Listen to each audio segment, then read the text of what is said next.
And we are going to start. It is always a hard role to give the cutoff for the start of this conference today, but I'm very pleased to see the room being already in the room and seeing this room already quite full with in-person participants. And I hope that those who are online on Interaxio can follow it well. A reminder that there is interpretation provided in English, in French, and in Spanish. And I get the signal that I need to speak a bit louder. That is very excellent feedback. Thank you, Cristiano. Welcome to this event, Making the European Green Deal Strong and Real, how to harness the power of community-led initiatives and local government. This is an event, I would say, 7 months in the making for this specific event, but it builds up on years of work from ECOLISE, from ICLEI, from the EESC, and other partners that we will see this afternoon. And I am extremely honored that we are providing this platform for everybody to share their work, share their demands, and this landmark place to make the demands for the EU. Today, I have alongside me the co-organizers that I'm going to leave the floor to, and they were going to express why did they choose to be co-organizer of this event? Why did they choose to invest their time, their resources to provide this event today? And I'm going to start with Mieke Elzenga, that I know very well. Mieke is a social entrepreneur from the Netherlands, founder of Libertera, a social enterprise, and also the co-president of ECOLISE since 2022. So the floor is yours, Mieke. Abdul, good afternoon. Welcome in this place, one of the places in Europe we present together and fill in democracy. Happy to talk this afternoon in this conference together with ICLEI and the EESC. Like Abdul already said, my name is Mieke Elzenga. I'm from the Netherlands. Abdul already talked about Libertera. Libertera is an eco-community, and we live in bio-based houses, and we fill in our duty as a citizen together with authorities by entrepreneurship. And this is one of the communities who is a member of ECOLISE since 2019. And ECOLISE is a network organization for community-led initiatives on climate change and sustainability. And we recognize the ecological, social, economic and political threats to definite life on planet Earth. So today we will present Time for Collective Action, Manifesto. So I hope we can inspire each other to talk about this document, and as a celebration of a process of a year, and I talked with Emily today about it's more than a year, because in ECOLISE we already talk about these topics for years, and to implement sustainable solutions, and also as an inspiration for the elections of 2024. Celebration today for this document, and I'm happy that we are here together to share it. I will introduce my neighbor, Mrs. Sylvia Silverstone, to say something about ICLEI. Thank you very much. I hope everyone can hear me. My name is Sophia Silverton. I am here from ICLEI Europe, and I think we are in great company today in this room and online. If you don't know already, ICLEI Europe is a network of local governments committed to sustainable urban development. It's actually a global network with over 2,500 participants. But today here, the Justice, Equity and Democracy team is represented, and we are very happy to be co-organizers of this event. This is because we know that cities and towns are very powerful forces for implementing European frameworks, yet we also know that they are under-resourced and unable to fulfill their potential. And more on this on the topic 3, during the topic 3 session. Our Mannheim message, released in 2020, endorsed by European mayors and others, calls for local authorities to be key partners in the development of local green deals to facilitate transformation towards a resilient, inclusive and sustainable Europe. But we're increasingly seeing how important it is to go one step further, and that's why we're here today. And this is towards two-way community, local government collaboration for climate and environmental action. And we've seen this through recent initiatives with these actors, and we've also outlined it in our new Just Transition paper for cities and towns, which is found near the door. And we are very pleased to talk about this topic further in topic 3, where we discuss local green deals and how they can be empowered by the EU levels. And I believe I pass it on. I can take it on because I'm going to introduce now Peter Schmidt, member of the EESC and president of the NATS section on agriculture, rural development and environment. And for me, I feel blessed that for once we are sitting next to each other because Peter Schmidt has been contributing to this event, ECOLISE event, for the 4th time or the 5th time this year. Thank you, Peter. Thank you very much, Abdul. Thanks, the colleagues.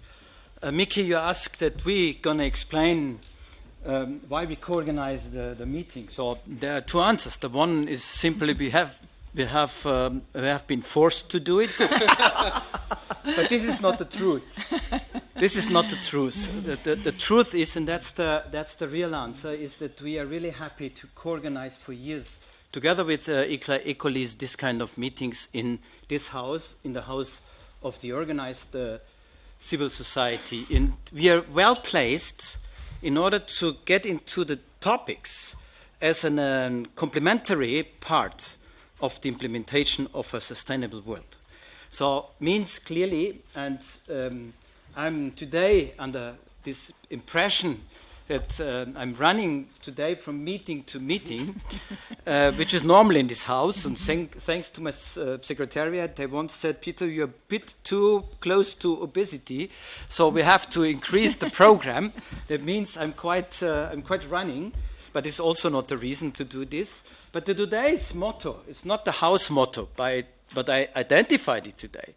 We already discussed this morning in the workers' group the just transition in the climate change.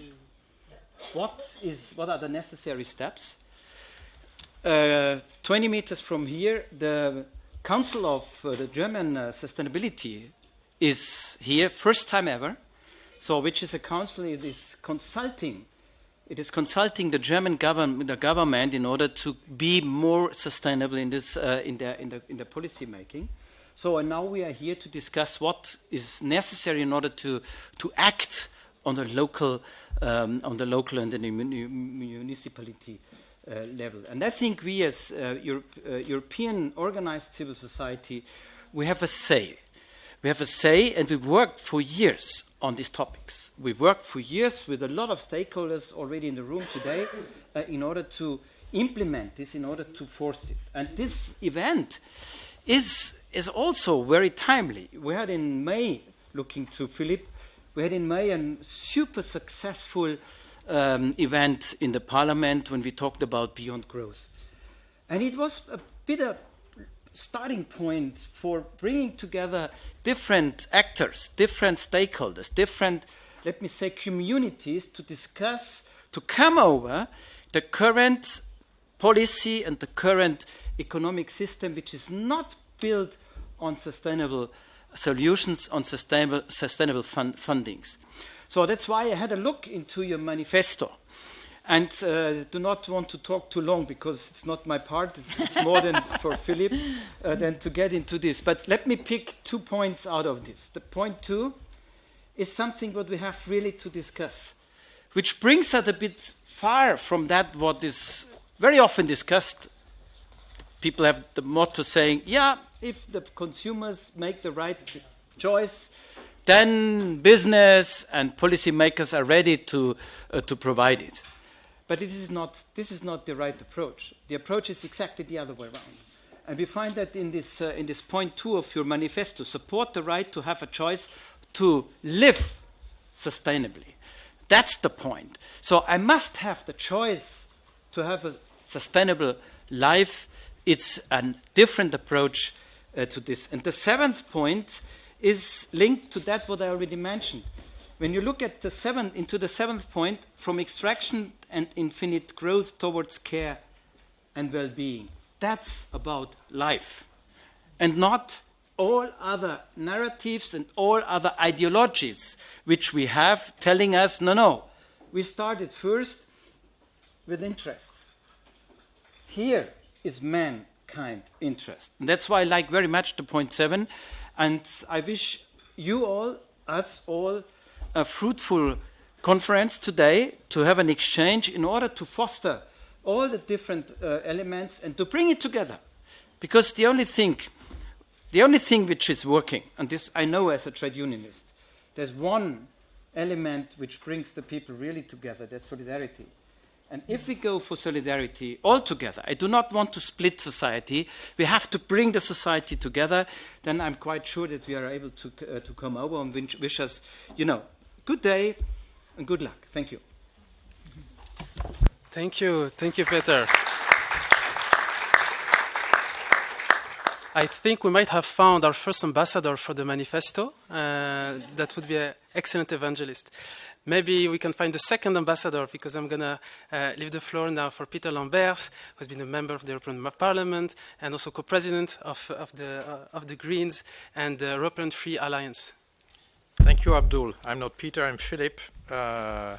Actually, I would have preferred... Really? No. Philip goes that fast. Actually, I prefer Peter as a first name because I never was particularly fond of horses, and that's what my name means, the friend of the horse.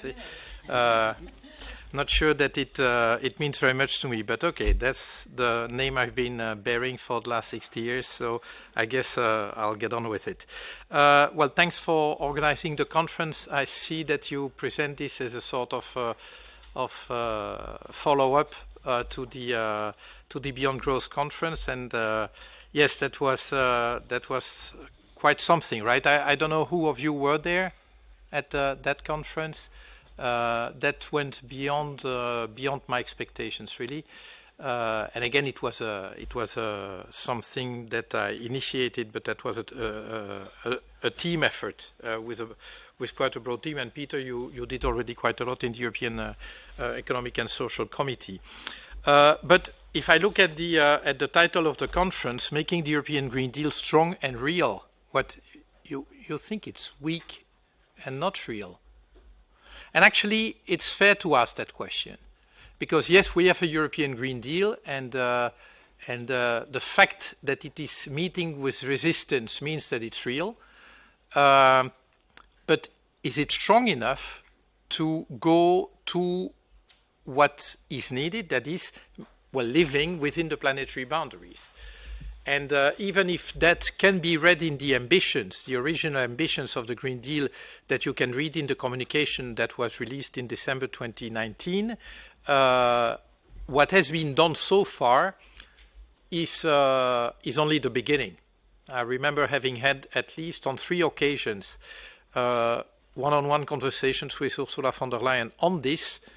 Well, is the Green Deal now just about implementation? Or is there much more to be done? Because there is a temptation of saying, well, we did already so much, let's now get this working. And yeah, there's a point there, because you may adopt targets, you may adopt regulations, but one thing is to adopt that, the other thing is to make them work.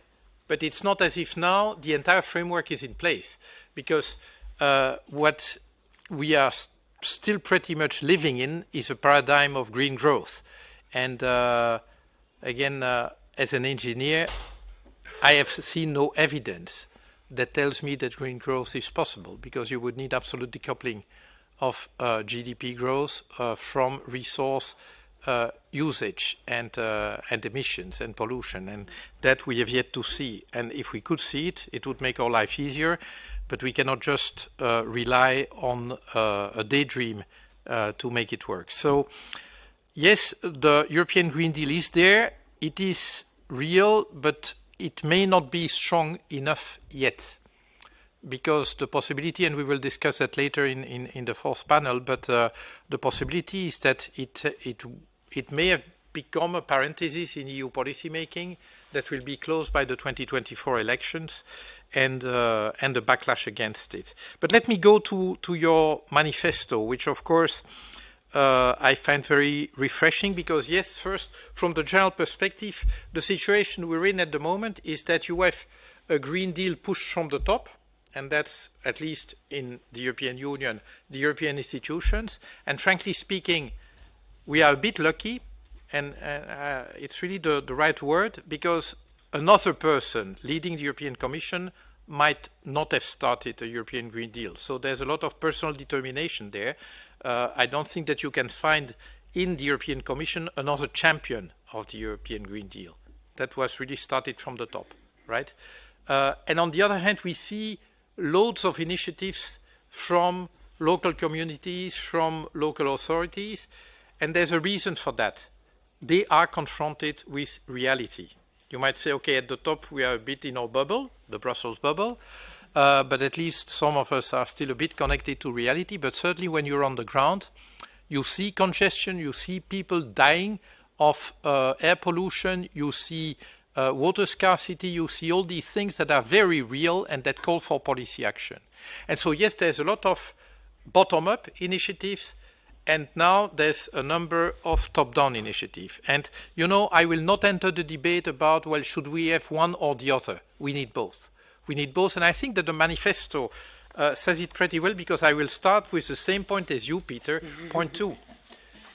And I like the way you phrased it, because basically, if I'm a neoliberal, I will argue for markets and the freedom of choice by market players, right?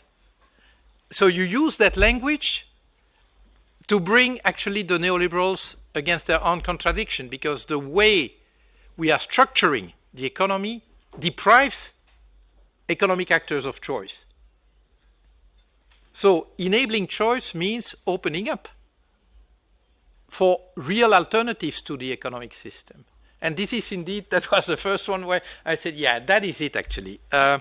And so, and creating the possibility of choice, as you said, Peter, it's about structuring our society, structuring the economy so that, yes, there can be choice. Let me take a simple example. Brussels 10 years ago. I mean, biking here, going to work or fetching kids at school was a life threat, right? Because and it still is to some extent. But you needed initiative from the public authorities to create safe lanes for bikes, safe places for bikes. This is not bottom-up. This is top-down. I mean, by local or regional authorities. And so without government action, actually, people who said, okay, I don't want a car, I will be happy with 2 cargo bikes. But then you need, okay, you need places to park these bikes safely, not for them to be stolen. And again, this requires government action. And so if we are serious about choice, then indeed government action is warranted. So despite what the neoliberals might think. But so that is certainly a policy demand that has actually far-reaching consequences, really far-reaching consequences.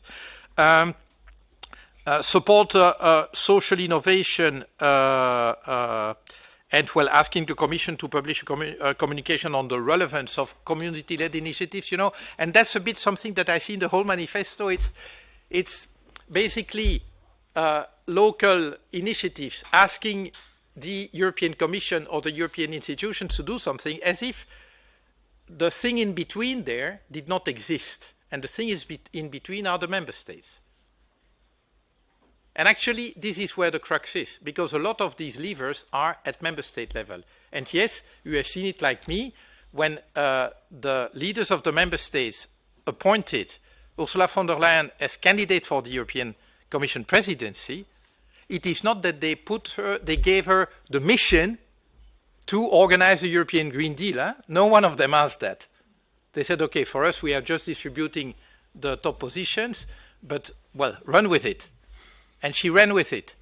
But she was not asked. In other terms, actually, the member states were not really expecting nor demanding a European Green Deal. They had to accept it at the time because of public pressure.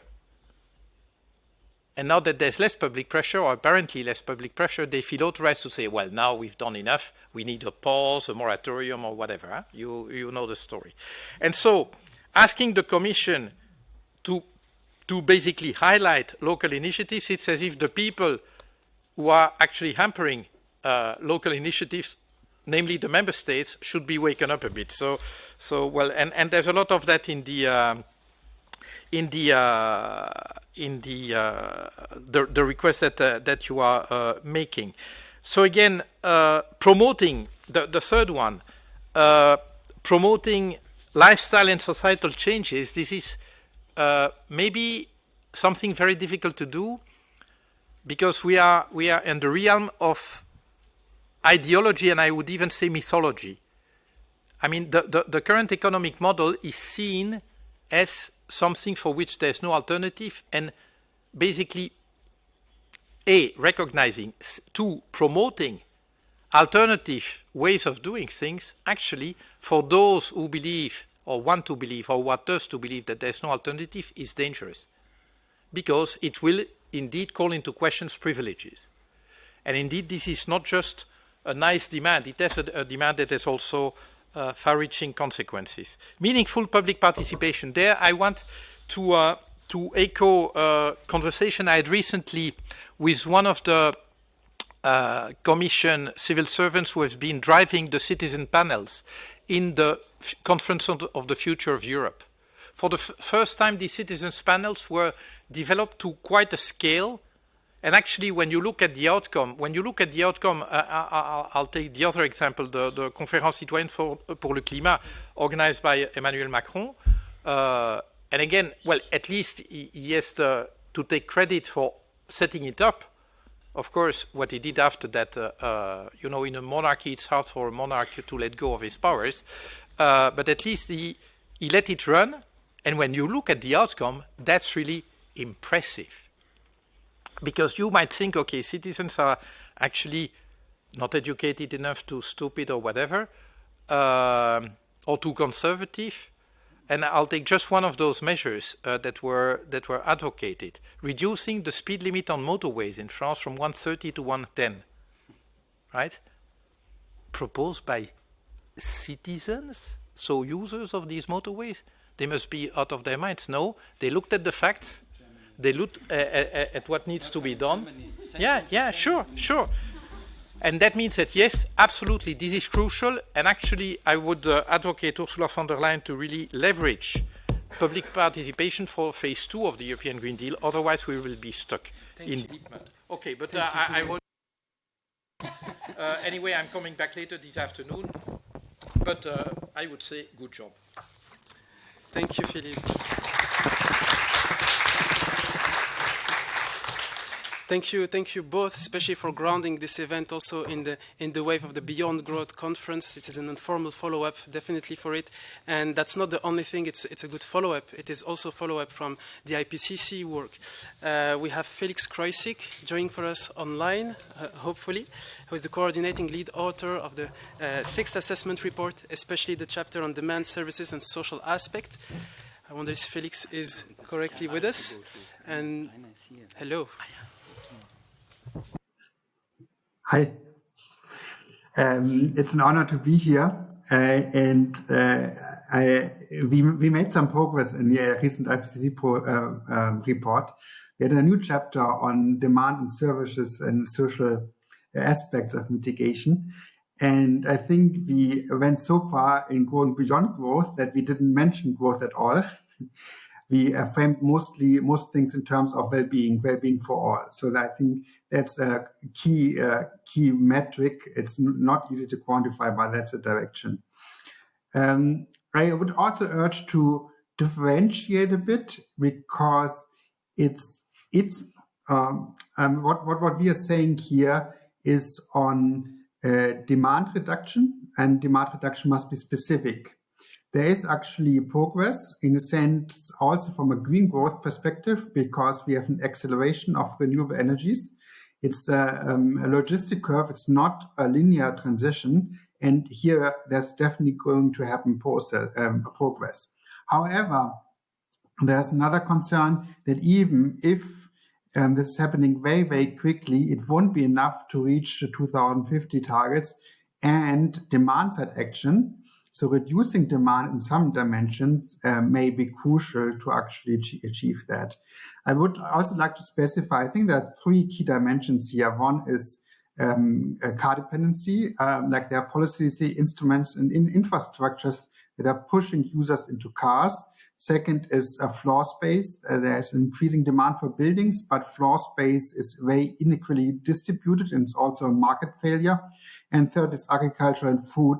There's too much push on meat production, and that's really an agenda for the European Commission to go into. Let me present a few slides coming from the IPCC report and outlining a few steps that I hope are very helpful.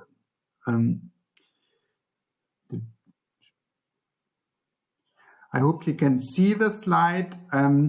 The first one is like, who actually are the actors and what are the roles? It's like, of course, we are consumers. So as consumers, we can make choices, but that's only 1 out of 5 roles. The other one, we are role models. We can present social norms in the way we behave and influence others by this, mostly descriptively, not like by calling for action, but really by showing how action works.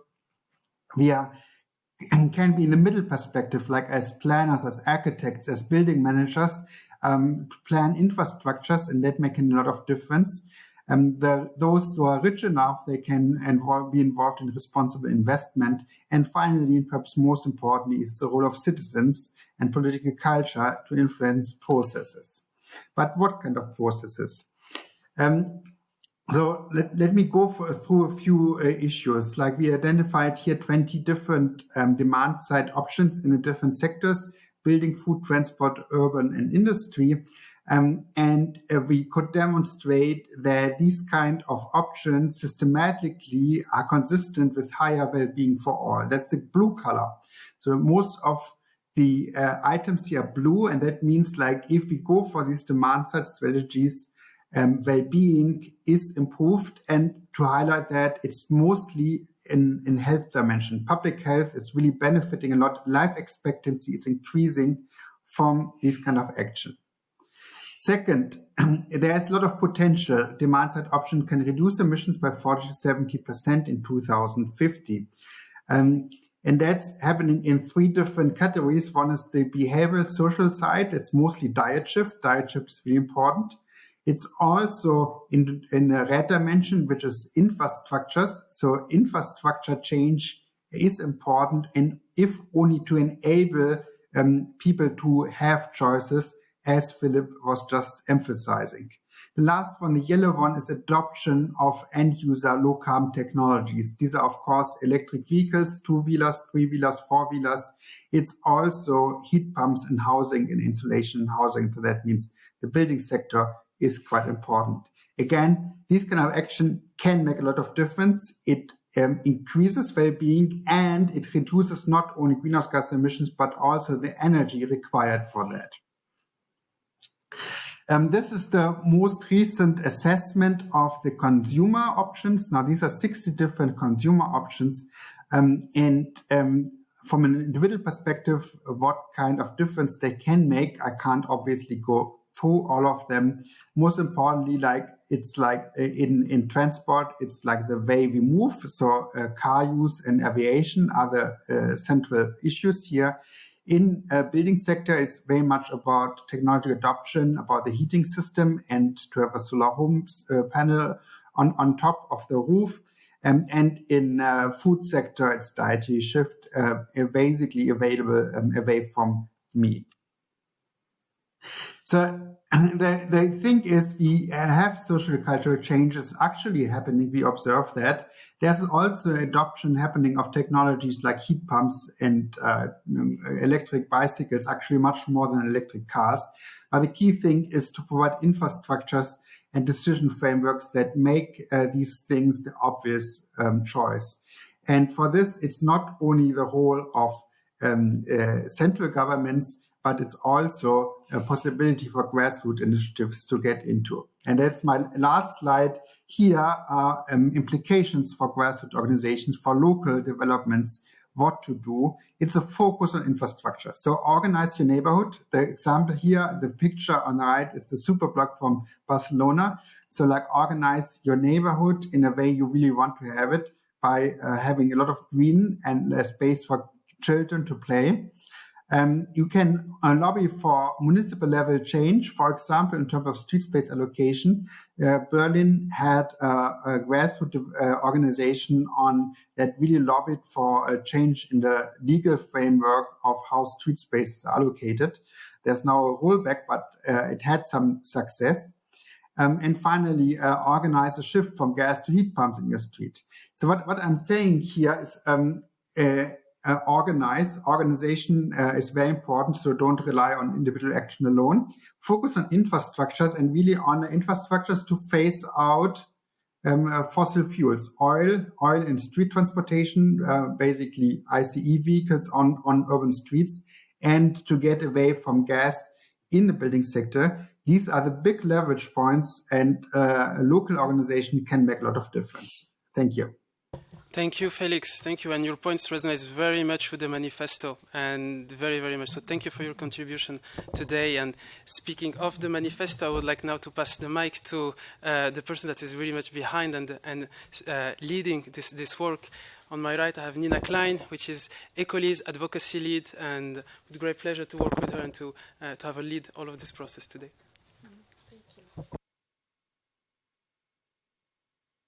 Thank you.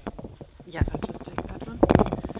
Yeah, so thanks a lot. Actually, we have foreseen a time for a Q&A at this point. So I'd like to first thank the first panel and Abdul, my colleague, for this first panel. And we just heard the first panel with insights into the manifesto by Philippe Lamberts. So everybody is holding this up. We only have 10 copies, so not everybody can have one. But I'd like to leave the room also for questions to Felix Creutzig at this point, what you just heard on demand side mitigation. It was quite complex language, but what stuck out for me is 40 to 70% greenhouse gas reduction emissions possible through behavior change. And are there any questions that you want to ask to Felix, also from the panel? Because Felix Creutzig is a lead author, really, who brought up this whole topic of demand-side mitigation and adaptation. And I remember from the Beyond Growth conference, from another IPCC lead author, saying that this was a hard battle even within the IPCC. So I just shut up for a bit and see if there is a question online or in the room to Felix Creutzig on his inputs. Then I would have a question, Felix. The debate, as we heard from your colleague, within the IPCC, there was a debate, should we put this topic, demand-side mitigation and adaptation, in the focus of the IPCC? Maybe you could just say, is that so in your experience? And if it was so, why was there a debate?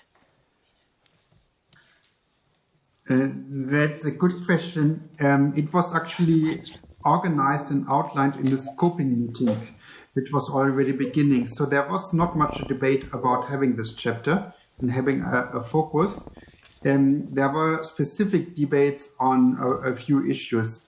One was like to explicitly go into the degrowth debate, which we abstained because it's a highly conflictual issue, and in my view also not necessary, because it's much more important to outline the direction of how it can go forward, and I think that's what we managed. The other interesting issue is that we originally had the wording of avoid, shift, improve, and the wording of avoid, shift, improve, which is the easy categorization of policy options to reduce emissions and also reduce energy requirements where necessary, was not so much appreciated. And we came up with a different framing, which is like the behavioral social on the one side, then infrastructure one, and the technological adoption on the other hand. I think that's also a quite useful framing. So it's I'm not unhappy with the result, especially because I think it puts emphasis on the infrastructures, and that's I try to emphasize that. I think that's really, really important that we work on infrastructure, that we work on the middle level with urban planners, with the infrastructure providers like the district heating providers, etc., to make a difference. Yeah. Thank you, Felix. And we have a question from Francisco Guerrero, member of the European Parliament. Francisco, over to you. Thanks. I normally don't speak, but since no one asked the question, well, I have the floor. Just a quick one to the specialists. We had some reports that the IPCC in the end was changed. Or they changed their mind related to the question of sustainability on reducing meat. So it was stated on the media that was some pressure to not say plant-based diets would be the best choice, and in the end it came that we should consume less meat, so to have more sustainable diets. And so I would like to understand if these reports are correct, if there were any pressure, and in the end how can we be more science-based, because this is really relevant, because the narrative also can be changed if we say less meat and we say plant-based. So to understand a bit the circumstances. Thanks.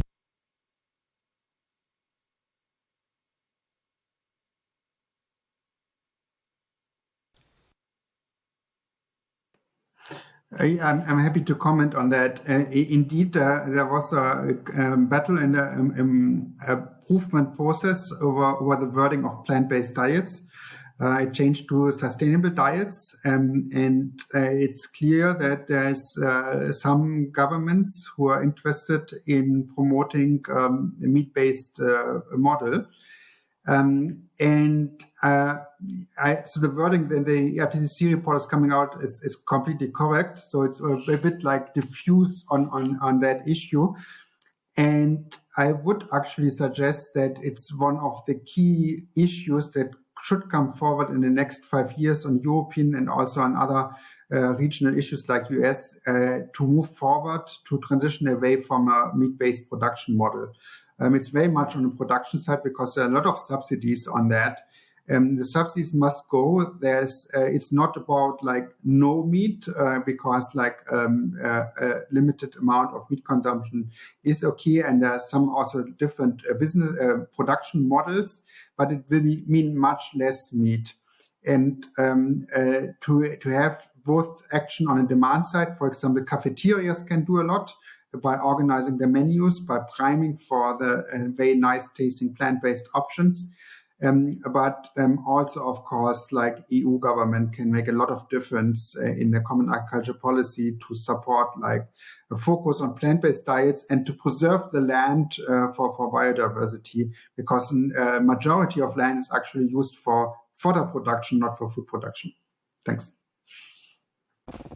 Great. Thank you very much, Felix, for your inputs. And at this point, if there is no other question from the audience to Felix, I suggest to, in the program, we have a small pause, actually, of 5 minutes, which is an ECOLISE thing to actually do pauses, because some of us are in front of the screen. I don't know, Lukas, how many people do we have online? Would we know? Right. Okay, so it's. I think it's time for us just to take a bit of time, and we could do something which we do at ECOLISE, which is move.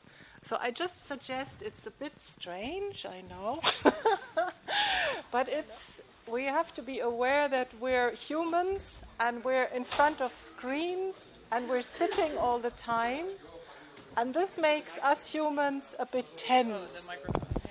The microphone, exactly. So I need to do bending. So the challenge is now for you to just move in a way which you like to do, because your body will tell you what it wants to do right now. And Ilonka does shake, so we can also shake. That's also a good thing.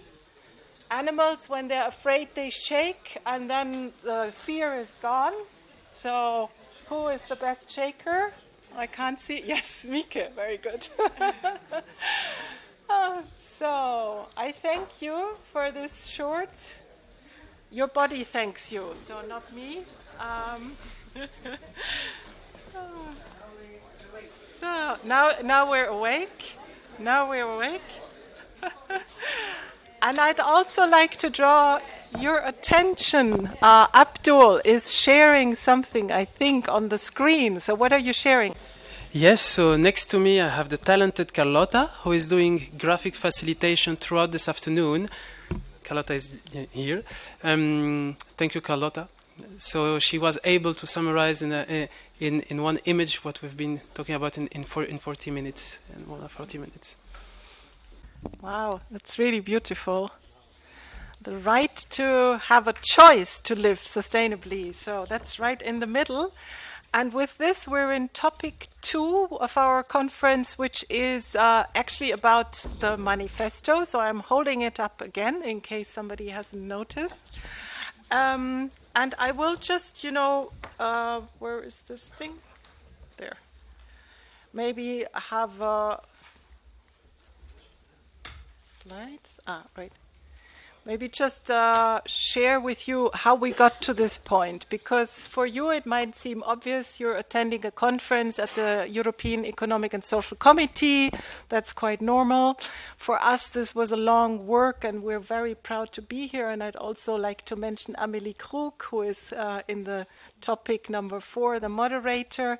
So Amélie and I were in the policy team, and we animated these discussions of a year long about community-led initiatives and the European Green Deal. And if we can have the slides, no? No? If we can't, it's fine as well. Okay.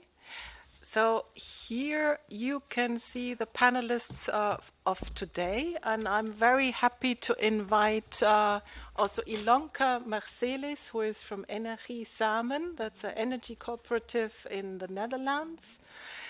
Ilonka is a member of the editorial board, and she helped kind of coin this message. So it was a real co-creative work, and that's very specific about ECOLISE's way of doing advocacy, that we try to do it together. And I'm very happy to welcome Oscar Mooney of Cultivate. It's the Sustainability Cooperative of Ireland, is that right? Yes. Oscar is also editorial board member of the Manifesto and of the 10 Theses process. And I'm happy to see here Christian Jaunet. Christian is a coordinator of the Liège Food Belt. And I live in Belgium, and if you live in Belgium, the Liège Food Belt is very, very famous. So it's a famous transition project which gives Liège, hopefully, and we will hear about that, food autonomy or food sovereignty or whatever Liège is aiming for. And I'm happy to welcome Francisco Guerreiro, a member of the European Parliament from Portugal. And we have online also Anastasia Volkova, who will talk about the Green Road project, which is a project of eco-villages who work or live, to say it better, refugees in who have to flee and migrate because of the war against Ukraine. So it's a project about social cohesion. Anastasia is online with us, and I'm happy that the rest of us are in the room. Having said this,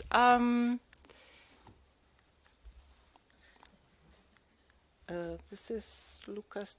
Am I doing something wrong? No. It's just. Yay! Thank you. Thank you. We've started this process a year ago, last year's main policy event, and now we're here, and we don't plan to stop here. So this is a performative event, as you might have noticed, and it means what we're planning to do is, thank you, what we're planning to do is an advocacy campaign. Which is going to run from January to June next year. You've heard Philippe Lamberts. Philippe said that the European Green Deal isn't something that just grows forever. It will always be with us. You know, it's not a tree, unfortunately. So if we don't support it, it might not be with us after the June elections next year. So it's an advocacy campaign for community-led initiatives, but also for a strong European Green Deal, because that's what community-led initiatives need to thrive. The Green Deal going local is something that the Committee of the Regions, the European Economic and Social Committee discuss. And our project was really to find out, okay, how is it going local? How's that going? So what's happening? That was a year ago, the quest to determine what is happening. And you've read the text inviting you to this conference. So after a year of researching, the main insight is really that there is no overarching plan to localize the European Green Deal. So we're dealing with sectors. The national energy and climate plans, for example, deal with sectors. Yes, but we're not yet dealing with questions where we ask, how is this going to trickle down and relate to that which grows from bottom up? So, and that was for me, to be quite honest, quite a shock, because I thought somebody must have thought about this, which is obviously naive. So this conference is already there, also there just to tell you there is no plan. This is a very beautiful image of a tree. And we like to use this image because we say the European Green Deal is like the leaves, like the canopy, but the roots and those who know a bit about trees, the mycelium, I'm not sure I'm saying this right in English, that's actually community-led initiatives, that's citizens. So that's the tree, actually. The tree is underground. Not many people know that. What you see up there is important, but the most important is in the roots. So how do we get, and that's another important and difficult English word, the capillary forces between the canopy and the roots to flow? We did this process by just asking, what are transformational community-led local development policies that we need so communities can thrive. And the 10 thesis process is plunging into each of these words. You can say it very quickly, like I just said now, or you can plunge in each of these words and ask, what does that mean? What is transformation? We hear it all the time. Why collective? Why should we do something together? We're fine with being individuals. Why should we now work together? Why local? I mean, can't the EU just solve this problem? What is development? Where is that going to? Development implies a goal. And why should we engage with policy? Because I know lots of people who don't like engaging with policy, and community-led initiatives are also amongst them. So there's a huge apathy when it comes to policy. This is just to show you how much work we had. This is the nicest slide. It's the process partners. So we have about 40 process partners, partners from ECOLISE members, but also partners like ICLEI Europe, Climate Action Network Europe, others who accompanied us in this process. And the goal is obviously to build a huge alliance and not to be on our own as community-led initiatives. And now here we are at the point where we published this manifesto, and I'd like to say what I like best about this manifesto is also the right to have a choice to live sustainably, because that's really where I feel right now I don't have that right, and it does hurt me. So, and I feel that's an important message. And now I'm bending over this microphone because I'm fearing that I'm not loud enough, but I'll have to go away from it now. And I'll ask Ilonka, can you tell me what is your favorite part of this manifesto? Well, that's a difficult question because the whole manifesto is my favorite part, of course. No, I've been involved with ECOLISE already since 2016, and it has just been an honor to take a part in this process the last year to really come to this manifesto, and I fully embrace it. I personally have traveled along over 30 eco-villages throughout Europe where I experienced firsthand the impact that collective action can have on achieving sustainable lifestyles. And I studied and documented these eco-villages and studying specifically the transformative social innovation that's happening there. Now I professionally work in the Netherlands with energy communities, and I focus on how can energy communities and governments collaborate to achieve basically the energy transition goals. And also there we learn a lot that working in communities, working as collectives, there is a big potential to achieve. So there's actually two theses that are my favorite, so I will focus on these two. And for me, that's what the two have not been mentioned yet. Number 4, this is a thesis that mentions that we want more meaningful public participation and lively democracies. I've seen firsthand in eco-villages the innovative forms of governance and participatory decision-making that leads to way more inclusive and effective decision-making and really radical, sustainable lifestyles. And now my work with the energy communities, I see time and again proven that the earlier you involve energy communities in making local policies for the energy transition, the more successful the projects are, the more spin-off benefits they have.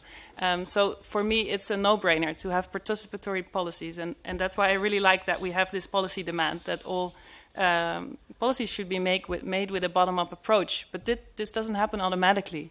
Communities need to be supported to become more active citizens and to learn to gain the capacities and the competences to be an active participant in policy making.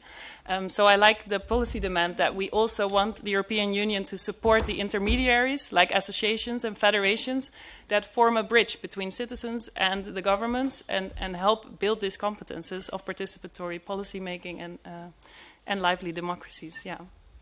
Shall I just continue with my other favorite one? Or? Yes, please do. All right. So my other favorite thesis is number 5. This thesis is talking about the financing and resourcing of community-led initiatives. It will come as no surprise that all the community-led initiatives that we talk with and all the partners of ECOLISE mentioned time and again this last year during this process of writing the manifesto that one of the main bottlenecks in achieving their projects is finding financing. Sometimes it's very successful. We have an example of an eco-village in the Netherlands, Ecovillage Boekel. They managed to get a European subsidy of 1 million for their innovative energy solution. But this is not a road that is accessible for many citizen-led initiatives because you need a lot of capacity, a lot of competences. Many projects don't need that large amount of money. They need a small amount of money, and they don't want project-based funding. So I really like that the policy demand here is very clear that citizen-led initiatives need core funding. We need to be able to have the competences and to build our organizations to have a long-term sustainable, sustainable projects. A second thing I want to mention here with the financing is that I think in the energy transition we're a little bit ahead and can function as an example for other sectors. Because what has greatly helped is that the European Union has included a definition of the energy community in the Renewable Energy Directive. And this is super new, and it really very clearly makes a difference between a community as a legal entity set apart from the state and commercial companies. And I think this is a narrative that the European Union needs to spread more wide and also in other sectors, that working as a community is a real different way of working than working as a state or as a commercial company, and it has benefits and it has different funding options. So now, for example, in the energy transition, energy communities can get easier access to funding because there's different procurement, public procurement rules if you're an energy community. So that's why I'm a big fan of this thesis. Thank you. Thank you so much, Ilonka.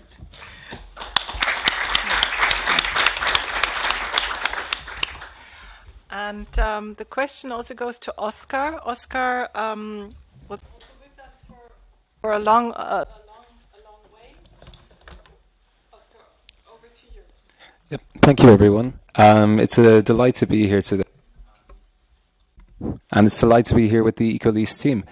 I'm going to focus on two of the policy demands within this manifesto, but to kind of open up that conversation to kind of talk about how I came into ECOLISE. Unlike Ilonka and many of the ECOLISE team, I haven't lived in community-led initiatives my whole life.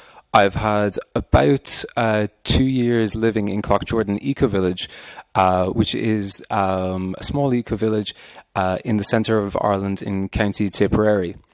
And so the first policy demand that I saw that really kind of reflected my experience there was this one about encouraging social imagination and support for discourses.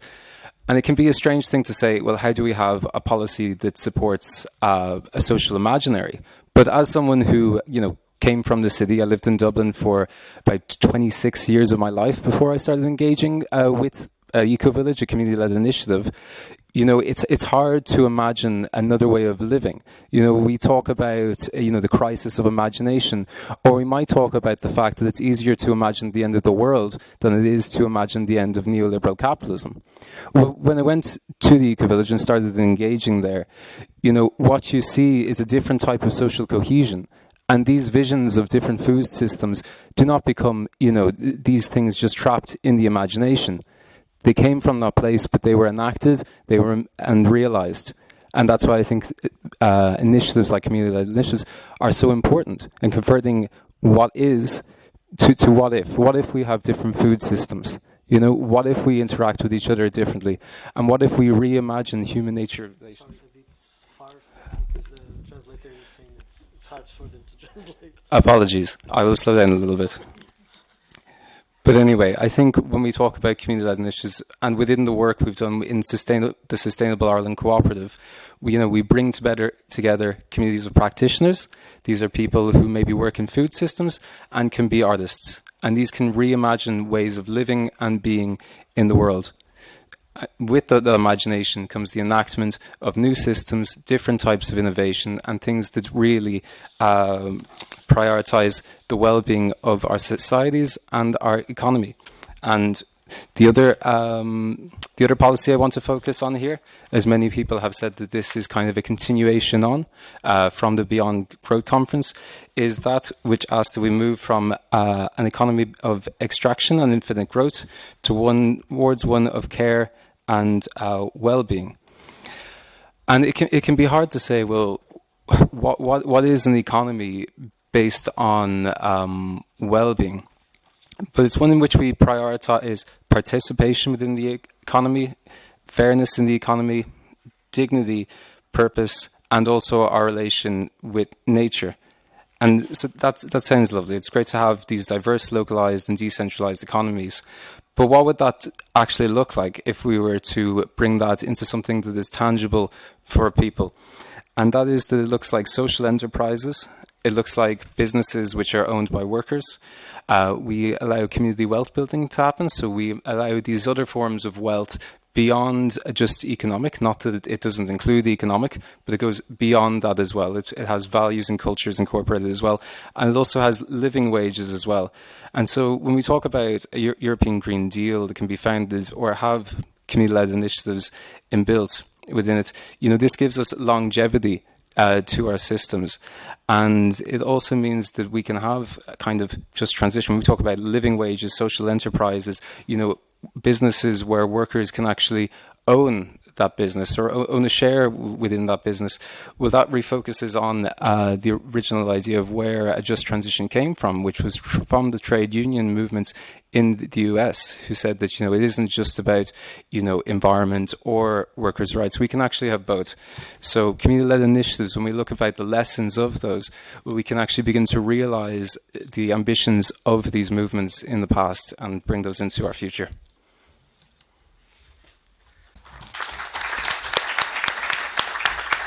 Thank you so much, Oscar. That was a very imaginative explanation of the thesis, also of the policy asks. And to demonstrate a little further, what is it that Ilonka and Oscar just talked about? I would invite Christian Jaunet of the Liège Food Belt. So Liège is a city in Belgium, for those who don't know it. Christian Jaunet is coordinator. Yes, hello. Maybe I can have my slides. Thank you for the invitation. Indeed, Liège is in the Walloon region here in Belgium. Is the sound okay? You hear me? Okay. So the Liège Food Belt, Ceinture Alimentaire Liégeoise in French, is an association, so a non-profit organization whose aim is to co-construct a local, ecological and social food system based on food circuits. It was the first of its kind. So now we have 5 food belts in the Walloon region, and we are represented in the regional food council. So there is a kind of recognition from the authorities, from the regional authorities. The project was created 10 years ago, precisely 10 years ago. These pictures was taken on the 7th of November 2013. And on that occasion, we gathered 600 persons.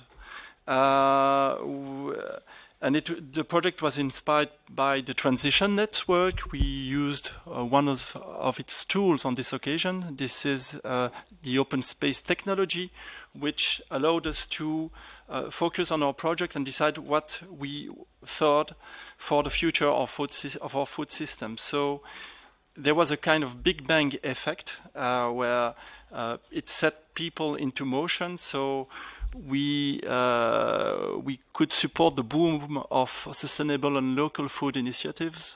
Since that, more than 100 new vegetable producers launched their projects, and we also had 20 new cooperatives since that time. So cooperatives that produce food, transform food, or distribute food. And why cooperatives? It's a different kind of enterprise, social enterprise, owned by a large collectivity of citizens. Several hundreds of citizens own collectively these enterprises. They are run in a democratic way. Their goal is it's not mainly profit. They try to reduce their margins, so the money that you spend in these cooperatives goes mainly to the producers and to the consumers. So that's what it changed. That's a game changer. And with these 600 people, we reflected on what had to be done to change the local food system.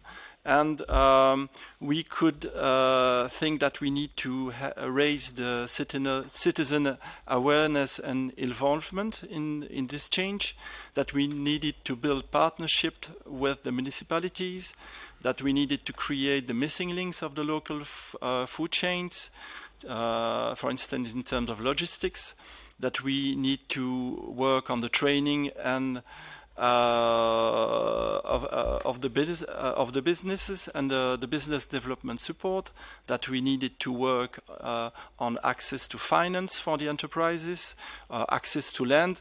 I could develop, but I don't have time for that, so I will focus on partnership development with municipalities for creation of missing links in the local food chains. And also on this Food Policy Council we created last year. It's really a democratic project that was founded together by the Liège Food Belt, the 24 mayors of the Liège region, and also the University of Liège. So it's a place where we can plan together the future of the local food system and also have an impact on the local policies. So the territory is 24 municipalities and the population concerned is 625,000 people.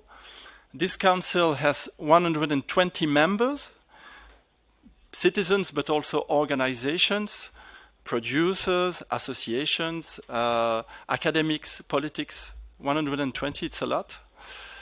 And among them, these municipalities tend to engage for the transition. For instance, you have the city of Liège, which has taken the commitment that by the end of 2024, all the meals for the schools and the nurseries on its territory will be fully organic and as local and seasonal as possible. And it will be done. And it's an engagement that was taken within a European program which is named URBACT. And in this food council, you have the region's largest community kitchens, like the hospitals, which prepare food also for schools, for nurseries, and all of them are engaged in the process of procuring more locally and sustainably their food.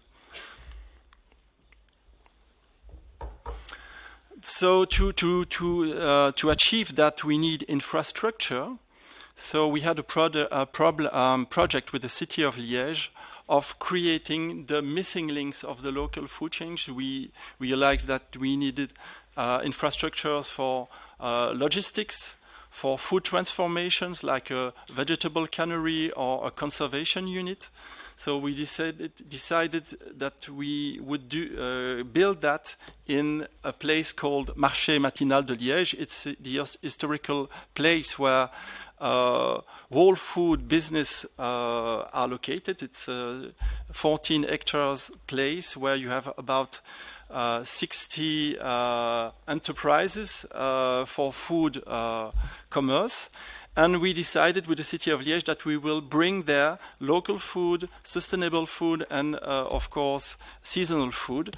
So the city of Liège bought one building 1 year ago that you see there, 1,700 square meters, which is kind of a co-working place for distribution cooperatives of our network. 5 of them are located there, and they can materialize their logistics, their IT, their administration, and also they are able to develop new services like B2B services. So this was possible with the partnership with the city of Liège, which bought this building. And the next step is, again, with a collaboration with not the city of Liège now, but the region. It's about creating a food transformation facility, which is a 300 square meter building that will be built by mid-2025. And it will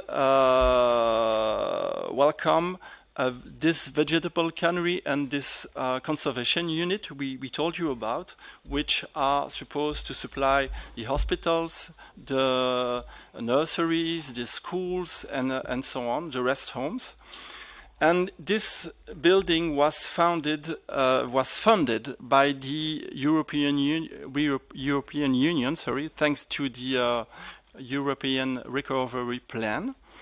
So, in summary, you have a community-led initiative that was supported first by local governments, then regional governments, and then European institutions.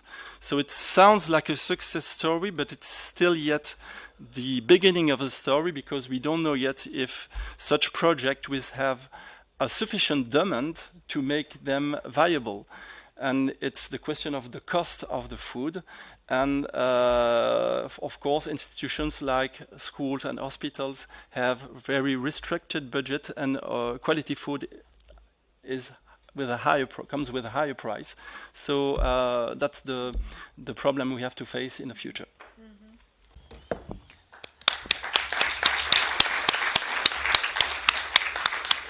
Yeah, thank you, Christian. Is there a question maybe also online to Christian Jaunet that we can ask? Abdul? Yes, so there was a question if you could explain the rationale for 100% organic but not vegetarian meals, considering that we know the massive impact of reducing meat consumption.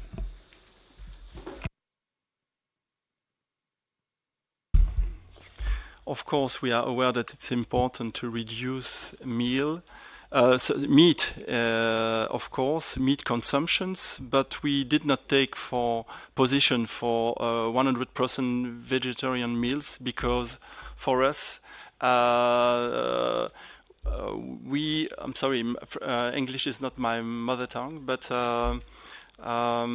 we need agriculture, but also élevage. How do you translate?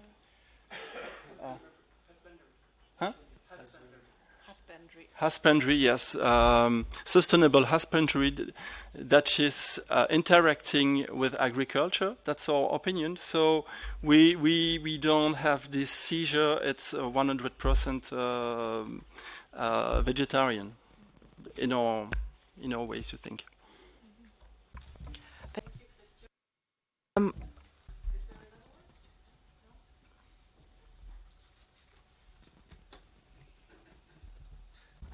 Yes, please.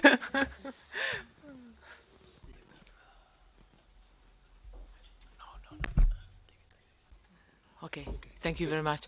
Thank you very much for giving me the floor. Thank you for your presentation. Actually, I am as an ESC member.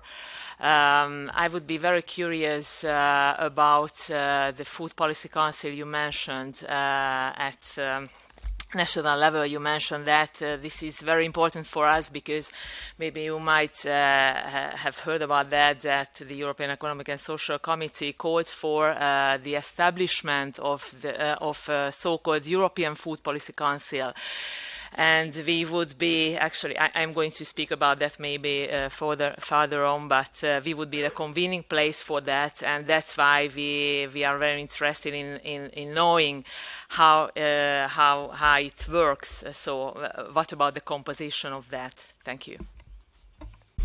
So we really made sure that all stakeholders of the local food system are represented. So we have producers, transformers, and distributors, but we also have simple citizens and consumers. We have representatives from the political world, from academics, from associations who care about environment, about poverty, and we have a mix all of these actors. And it's this mix that makes the whole interest of building a food council. Thank you so much, Christian. This is really an incredible example, the Liège Food Belt, and congratulations. I suggest to go from this good practice example, which showed the power of social innovation, because it was this group of 600 people getting together 10 years ago who did all this with their energy. And we have now Anastasia Volkova online, and Anastasia will tell us about the Green Road project, which is a project of Ecovillages. I always find it interesting that I lack the words, because it's not helping refugees of the war, but it's actually living, I would call it, with refugees of the war in eco-villages. So Anastasia, if you're online, then I'll try to somehow get your... Yes, hello. I hope that you can hear me well. Yes, we can see you. Hello, Anastasia. Great to see you.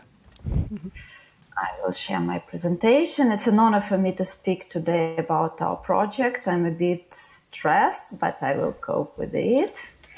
Can you see the presentation? Yes, we can. That's great. So the Green Road project started on the second day of the war in Ukraine, and when two NGOs who already had network of permaculture centers and network of ecovillages, joined forces and created a map of locations in the countryside who could host people who were fleeing the cities under attack and already occupied territories. And our friends, Gen Europe, proposed to host Ukrainians in their ecovillages. Very quickly, the map counted around 70 hosting locations in Ukraine and around 300 all over Europe. Since the beginning of the project, around 3,000 people have passed through our locations. In the beginning, many of them were staying just for some time, heading to the western border. That's how the name of the project appeared, Road. A year ago, before the previous winter, we counted 600 internally displaced people. That's how the refugees are called when they are inside of the country, who decided to stay for winter in our ecovillages. And now we have around 300 newcomers who are still staying there. These people are going to stay there at least till the end of the war, or they already became new community members. Our project had several stages. First, emergency support. People who were coming very often just with one bag, they needed everything: food, medicines, clothes, places to sleep. And our task as coordinators of the project was to find somewhere this support and to distribute it to the hosting locations. When it became clear that the war was not going to end in 2 weeks, as we all thought in the beginning, came the infrastructure stage. The old houses in which people were hosted needed renovation, bringing water inside, creating comfort. We provided that support, and the communities did all the works. We thought about food security and provided greenhouses, agricultural equipment, so that locations that already knew how to grow food could scale up their activity and involve the newcomers into it. Then came the stage of integration, helping people to get along, to develop new systems of decision-making in the communities, to organize all kinds of events for children. And now we are concentrated on helping their communities to become sustainable and self-sufficient. We support creation of craft productions, bicycle repair workshops, provide solar panels for common houses in the communities, and much more different projects. What we did became possible thanks to the high solidarity of ecological communities and their ability to be sustainable and self-sufficient. I have a unique experience of managing the project and at the same time live in one of those eco-villages and feel it from inside. I know what it means in a country at war. Feel yourself like in a bubble with protection and with support. This project proved how ecological communities can be of real help in times of crisis and how community-led initiatives can make positive change. Sure, we still have lots of needs and challenges, and the war goes on. But I believe that ecovillages in Ukraine and other kinds of ecological communities can have bright future, and we can be the voice of green changes in post-war Ukraine. Thank you.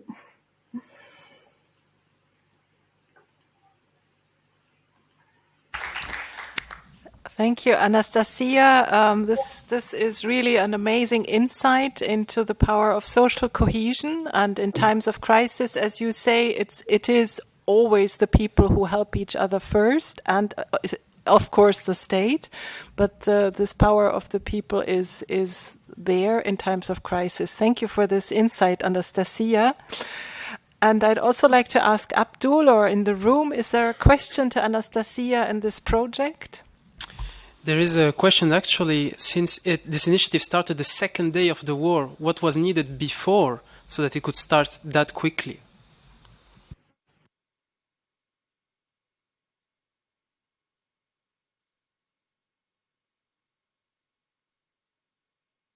I think you will need to raise your hand again, Anastasia, so we can give you the floor. Yes.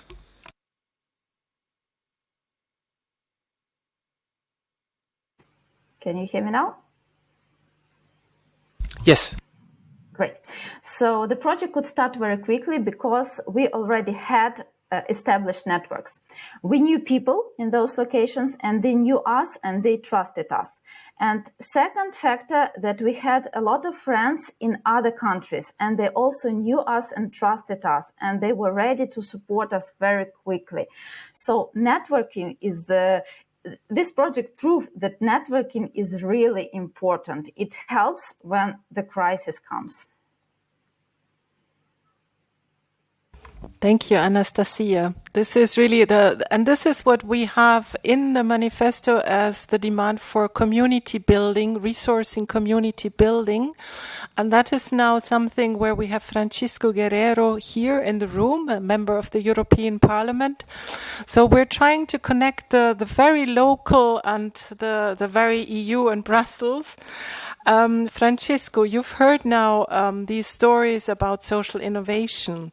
How can the EU and the Green Deal harness the power of this social innovation and collective action? Do you have an idea or many ideas? Yes, I may have a few.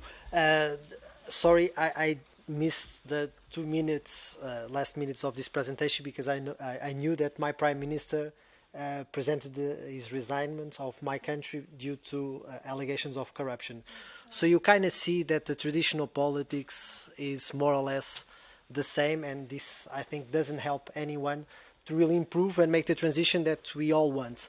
And so let's try to connect the dots. I think the Committee of Regions here is a very important institution that sometimes doesn't have the relevance that it needs. It's called to make some opinions. We read them in the committees. We kind of look at the stakeholders that they imply, but in the end, they don't have a real power. And I think the reinforcement of this institution should be a thing for us at the European level to analyze if we are changing the treaties, because they do represent a bigger institution that could leverage this difference that we have from the Commission, the Council and the Parliament to local initiatives, the municipalities. This could be like a bridge to help implement this kind of projects. I would also say that there's some knowledge on some tools that we have on budgetary mechanisms. For example, we have pilot projects in the budget committee that can be introduced if there's no project already made that is having finance through the European level. And so, for example, if we have a project that is not contemplated by any tool or any project that is being financed by the European Union, that can lead to a pilot project. And so you have financing that can be allocated through the annual budget that can then get to a new project that can also help communities make this transition. For example, imagine that you have a community-led initiative that's, I don't know, I'm saying this, but probably there's something correlated to this, but it produces 100% vegetable, plant-based, localized foods. This probably already happens due to common agriculture policy, but imagine that there's no funding for this. You can reach an MEP, a group, then you can introduce the pilot project. If the pilot project is very well established, then it goes to the evaluation of the European Commission. The European Commission say, okay, this is a very well project, so it has the level A, so it can pass, and then you have in the other year, the budget has that line that is contemplated for those projects. Having that line, you have the legal basis to require that money. So there's a lot of tools. I think sometimes there's too much information, and I also feel that's why these projects are very good, these conferences, because also from our role, we have thousands of amendments, we have hundreds of reports, we have hours and hours of work. If we also are invited, and obviously probably in the Greens we are more close to this type of movements, but I would say also try to bring other groups, other MEPs from different countries, because they do need to know that this is a transition that is happening, and it's not like a kumbaya thing. It's because sometimes people look at this, oh, it's like a community-led, so they all live in trees and they are all eating organic. because there's a kind of vision of these movements, and unfortunately it's not a reality.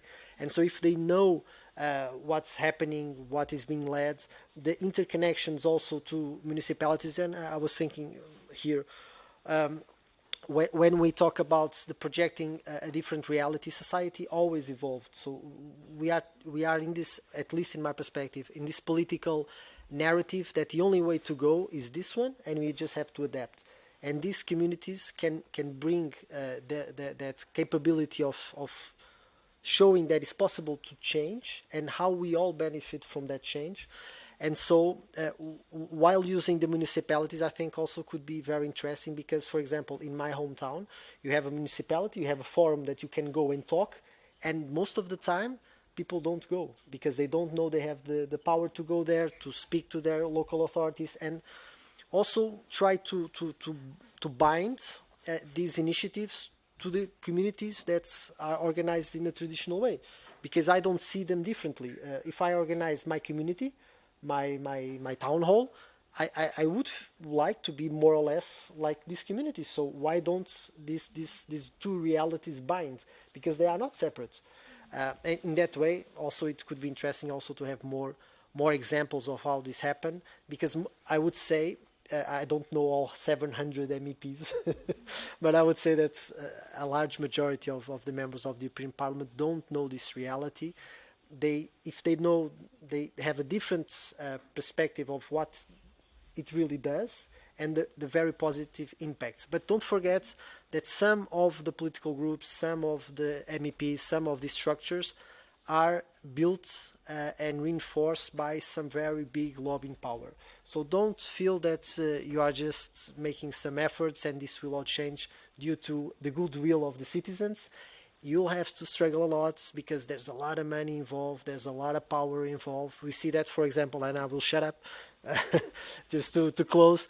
In the beginning of the mandate, also correlated to the green transition, the animal welfare legislation was set to be revised, the entire animal welfare legislation. So we are talking about the production of animals, the transport of animals, the food system, how we produce food, how we organize, the public procurement, all of these kind of things. We're saying, okay, if we want to do a green transition, this will be all revised from the European Commission. Several commissioners said, oh no, this is top priority for us. And in the end, we saw that they used the excuse of the Ukrainian war, the ecological crisis that happened after COVID, and so they all managed to do a lot of this rhetoric. And in the end, we are finding now that the biggest corporation, the biggest lobbies of the agri-industry, they're also correlated to the pharma industry, made a huge pressure, so they could step back. And so in the end, we just have like a revision of the animal transport legislation, which is okay, but it was not what is promised. And I will end it saying that this is undermining our democracy, because in the end citizens won't change. The majority of the European Citizens Initiative were related to animal welfare, were related to social issues, and if our institutions cannot commit and then make the transition, well, we have a democracy in crisis. And when we have a democracy in crisis, we know that the populisms, the extremes wings of the political system tend to win because they offer simple solutions to complex problems.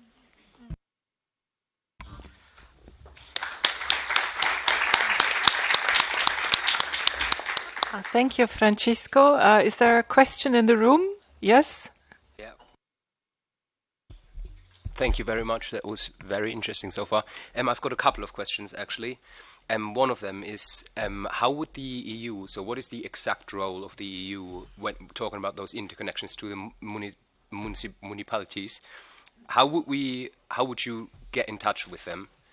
Then how would you find out what is already happening on the ground?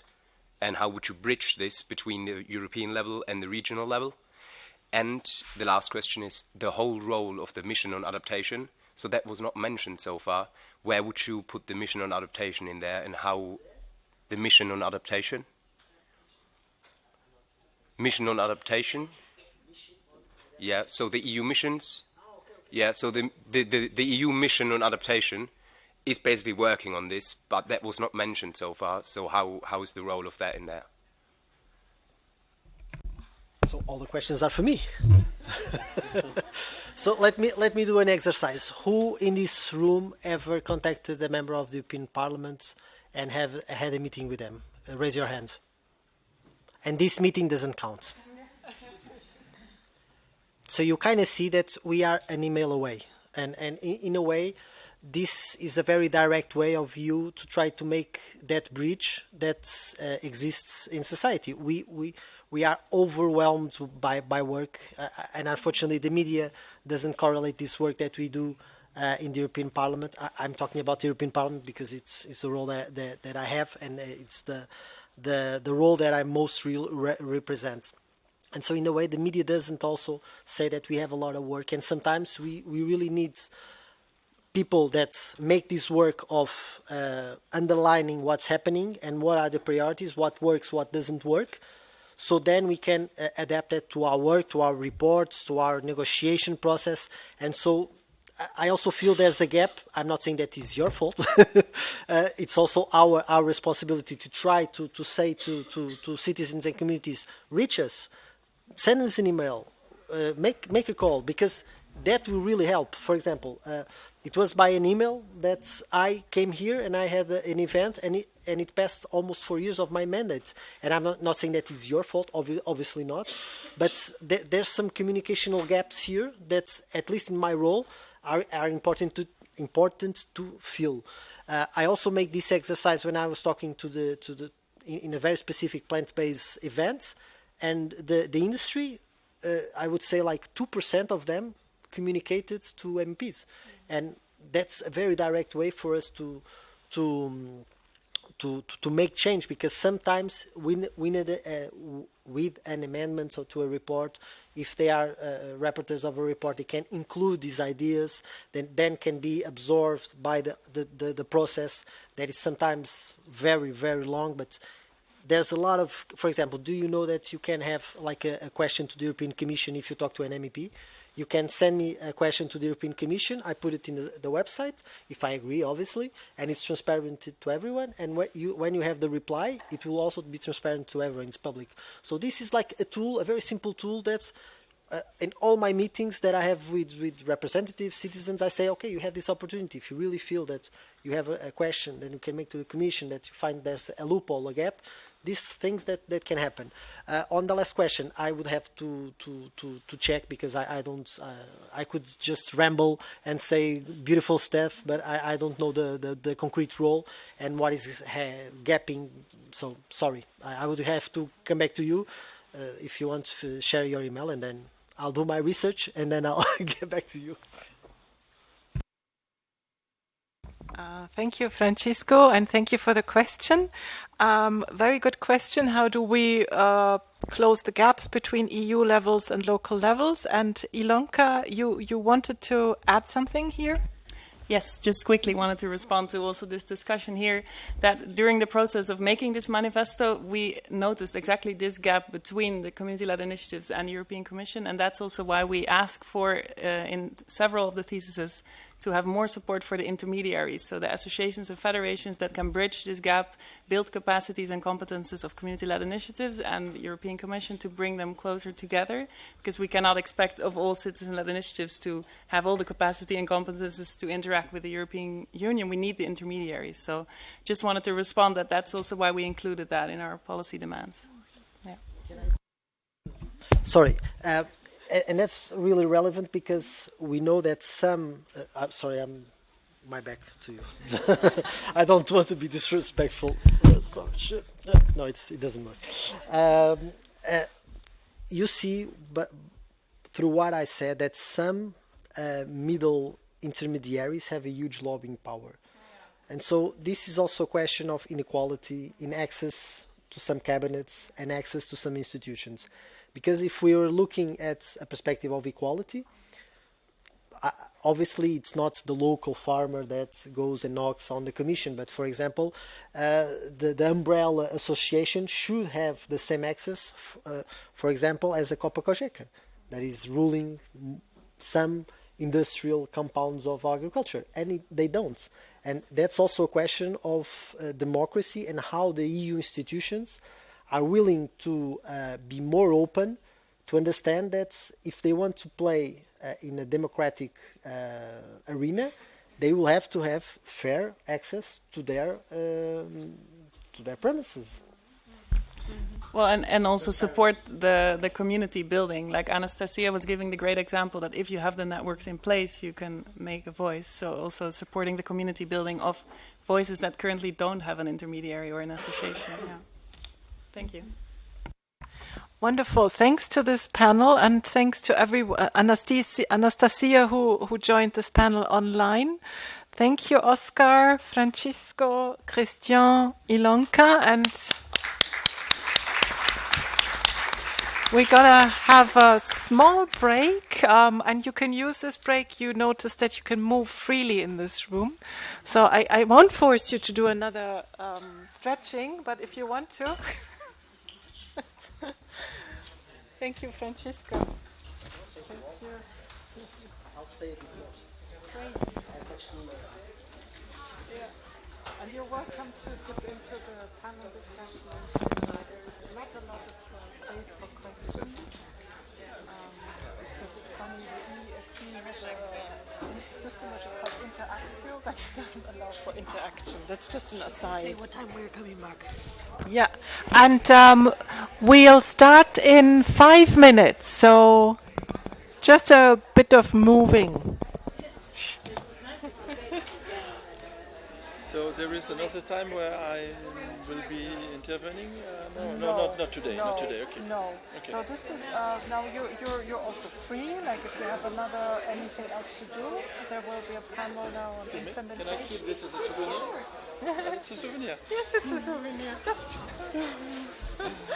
And there is always 10 minutes question and answer. And if you have a question, you can get your question in. And I'm aware that it's not a lot of time for questions, but it's okay. Thank you for an invitation. Yes, it was not easy because it's my mother language, and the screen was very small, and I was planning to rely on the words in English, but it was so small I could not read. So it was a little bit stressful. And the other day we had something here, Yeah. Screens here, but good experience. Yeah, thank you.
Good afternoon, Sabrina Dekker.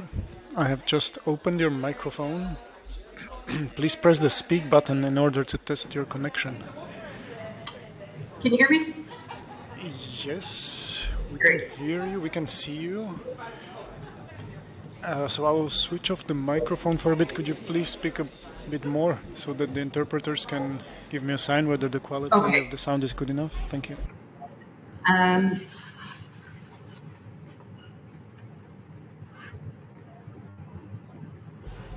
Yes, just tell us what's the weather in your region, for example. Committee of the Regions, hello from Dublin.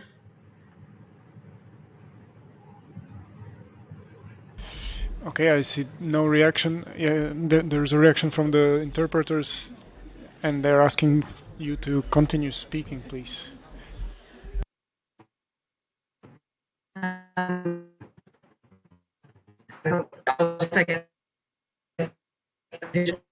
Communities at the heart.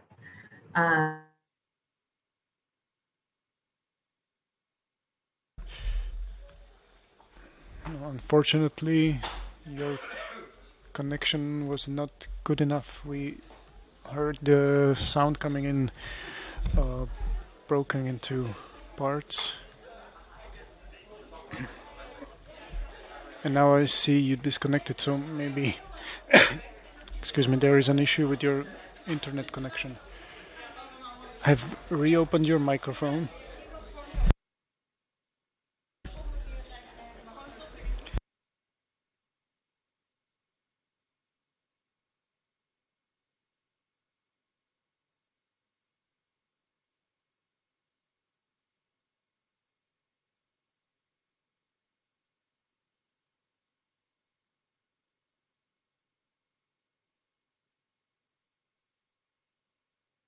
So sorry for the delay. The pause was needed, and I think we can slowly start this panel, which is going to be about the real thing, how to make the Green Deal real locally, implementation, and I'm very happy to see the panel in place already, moderated by Sophia Silverton of ICLEI Europe.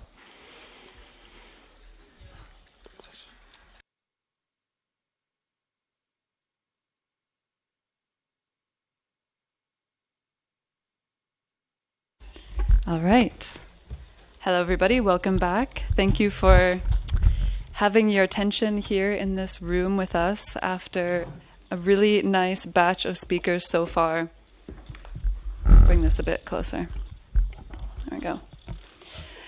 Okay. So, next slide, please.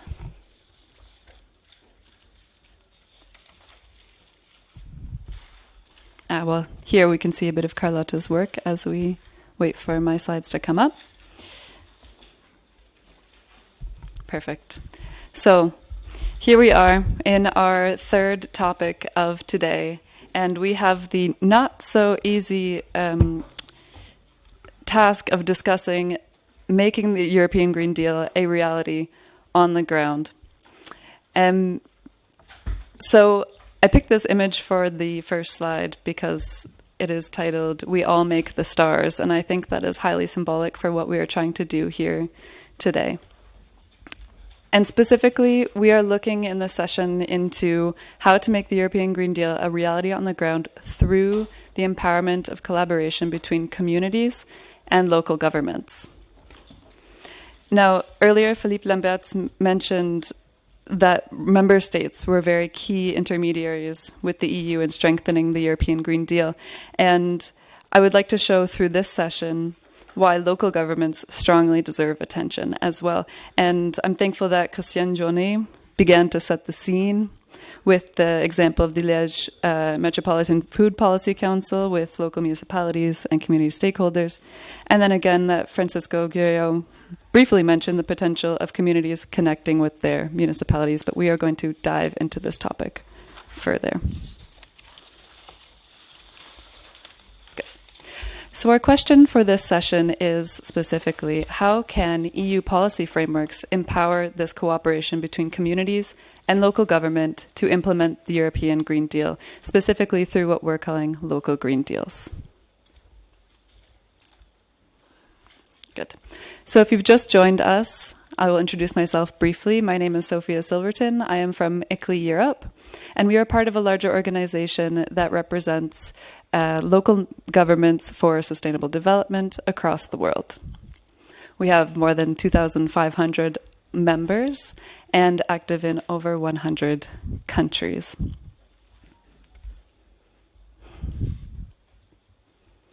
So I wanted to open this session with some relevant, promising developments regarding multi-level governance. So first of all, we had in October, just in October, the European Environment Council's official negotiating position to include cities and regions for the first time in their COP28 position, recognizing their leadership in climate action while engaging citizens. Meanwhile, we also now have a new European Green Deal commissioner who is promising a green social dialogue together with citizens. Although what this looks like, we're not sure yet. And we have the Council of the EU's upcoming Belgian presidency, which will prioritize a just transition, which in their words includes cooperation with civil society, administrations, and citizens. But we do want to move beyond citizen participation, this checkbox, right? We want to embrace engagement. We want to embrace dialogue, cooperation. These are some of these words that we're seeing on this slide, in which community initiatives are seen as valuable assets and really resourced as such in implementing the European Green Deal locally with their local governments. So today I have the honor of discussing this topic together with panel speakers, but I just have this slide up here to build the anticipation. Because first of all, I will give just a brief introduction to our work at ICLEI Europe on this topic in order to set the stage for our discussion with the individuals to my left. Good. Okay, so let's take a couple steps back and ask the question of why we should have local green deals between communities and local governments. First of all, we know that key European frameworks like the European Green Deal, the Sustainable Development Goals, the new Leipzig Charter are already the basis for urban governance strategies. And we also know through our work with community initiatives and governments in the past that these types of collaborations are very essential for reinvigorating local democracy, civic engagement, especially of underrepresented groups in policymaking, and to build trust, to introduce more long-term thinking beyond election cycles. This is something that Oscar Mooney mentioned briefly earlier as well. And very importantly, to have knowledge and resource exchange. The image that you see up on the screen is also a small booklet that we produced directly on this topic of partnering up between local governments and community-led initiatives, and from which we draw many of the lessons that I'm sharing today. So we also know that it's not so easy sometimes to have this collaboration. And I could speak for a while on this, but two examples that we have are, firstly, that both local governments and community initiatives lack incentives and support to have this collaboration together. This in the form of financial and human resources that are missing. This is what we've heard over and over and over again. We've also heard, and it's a more difficult issue perhaps to address, that there can be a lack of trust towards public authorities from communities. This is something that we have to address openly. This is, for example, can stem from inaction when there are democratic processes, people give input, and then nothing happens, perhaps because there's no money to actually do anything. So these are some challenges that we've heard about regarding this collaboration. But we don't want to be dreary today. We would like to bring some examples of where this has worked and the impact it's had. And one of these examples is the Participatory Cities program run by an initiative, a community initiative called Roof Co-Living, in collaboration with Maltepe Municipality and the Istanbul Planning Agency. And we have some of the co-initiators in the room today. Somewhere they were here earlier. Okay, well. Here. Where are you? Hey. Oh, you're over there. Hi. Good. So, yeah, Scylla can explain better than myself. But in summary, this initiative was an amazing example of collaboration between a local government and a community group that allowed youth to take control over their public spaces and engage in tactical urbanism projects within the Maltepe infill area, based on sustainable circular designs as well. That's very briefly one example of what could be seen as a collaboration within our framework of a local Green Deal. But next we also have an example of Wrocław in Poland, where we have the farm-to-fork strategy directly coming from the European Green Deal, coming down to the local level, in which there was a co-creation process with local actors there to create fair, healthy, and environmentally friendly food policies with citizens. And what I like about this is that they took it one step further, in which after this process, the actors that were very involved are then invited to directly create the next food policy for the city. So these were two examples of collaboration that worked out quite well. We also have done some other work at ICLEI Europe and have some suggestions for how to guide the localization of the Green Deal. And one of these things that I'll discuss right now are our keys for sustainable and just cities. And you can see many of the key words that have come up many times in the conversations before now.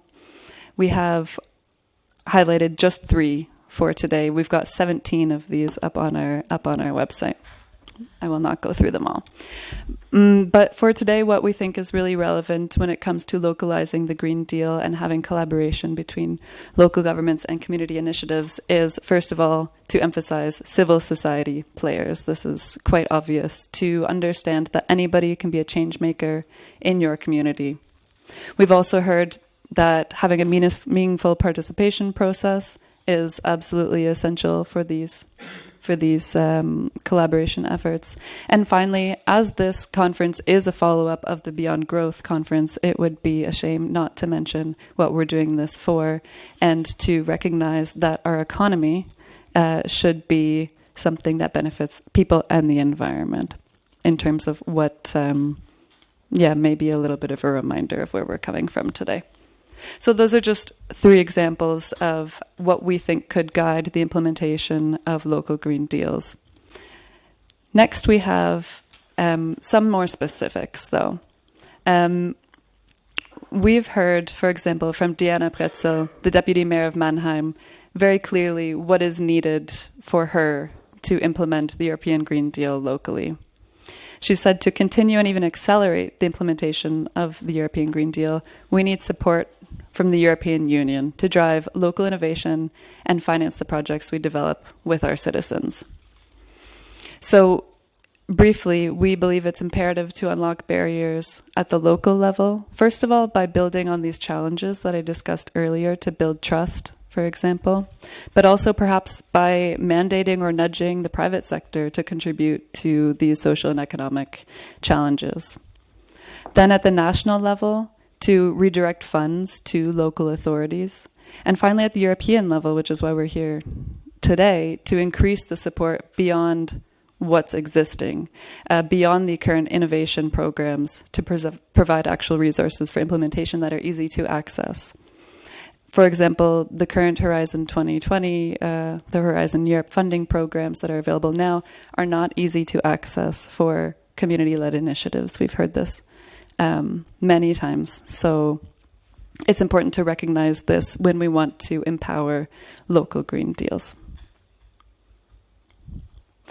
So very briefly, at ICLEI Europe, we are trying our best to advocate for cities so that they can implement European frameworks like the European Green Deal locally with their communities. So the keys that I mentioned very briefly earlier, these are all on our Sustainable and Just Cities platform.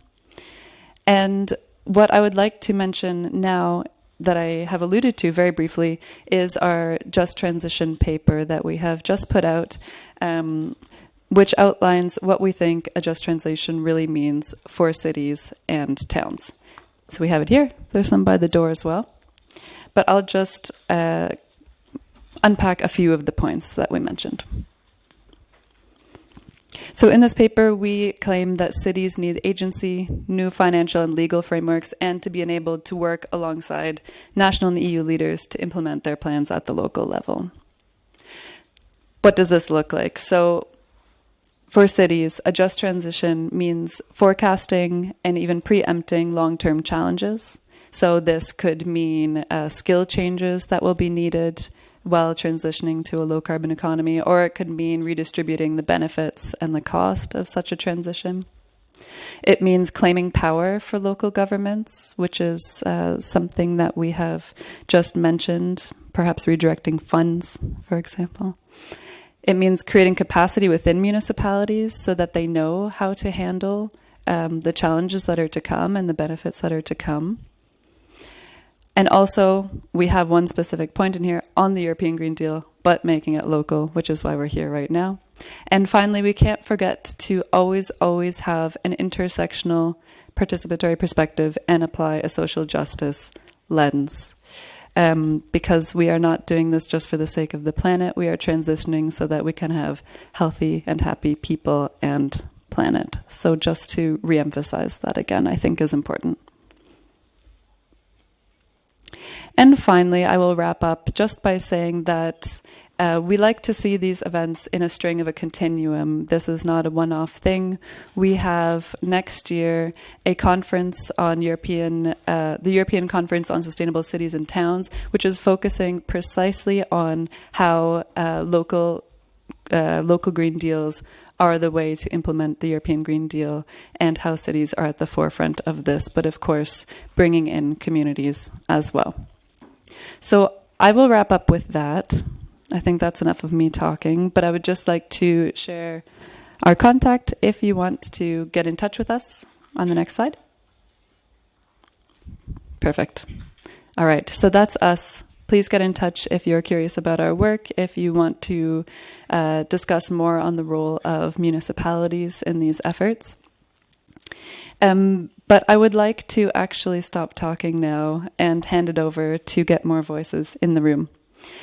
We have for this session a really nicely packed panel discussion, which I think is shown on the next slides. Perfect, thank you. So in our panel discussion, we will be discussing a few questions. We'll be discussing what the state of play is, how prepared do our panelists think we are for localizing the European Green Deal, and then also how can EU policy levels support this localization. But before I launch into the questions, I think I should introduce these folks here. So directly to my left, I'll start with you. We have Andries Griffroy.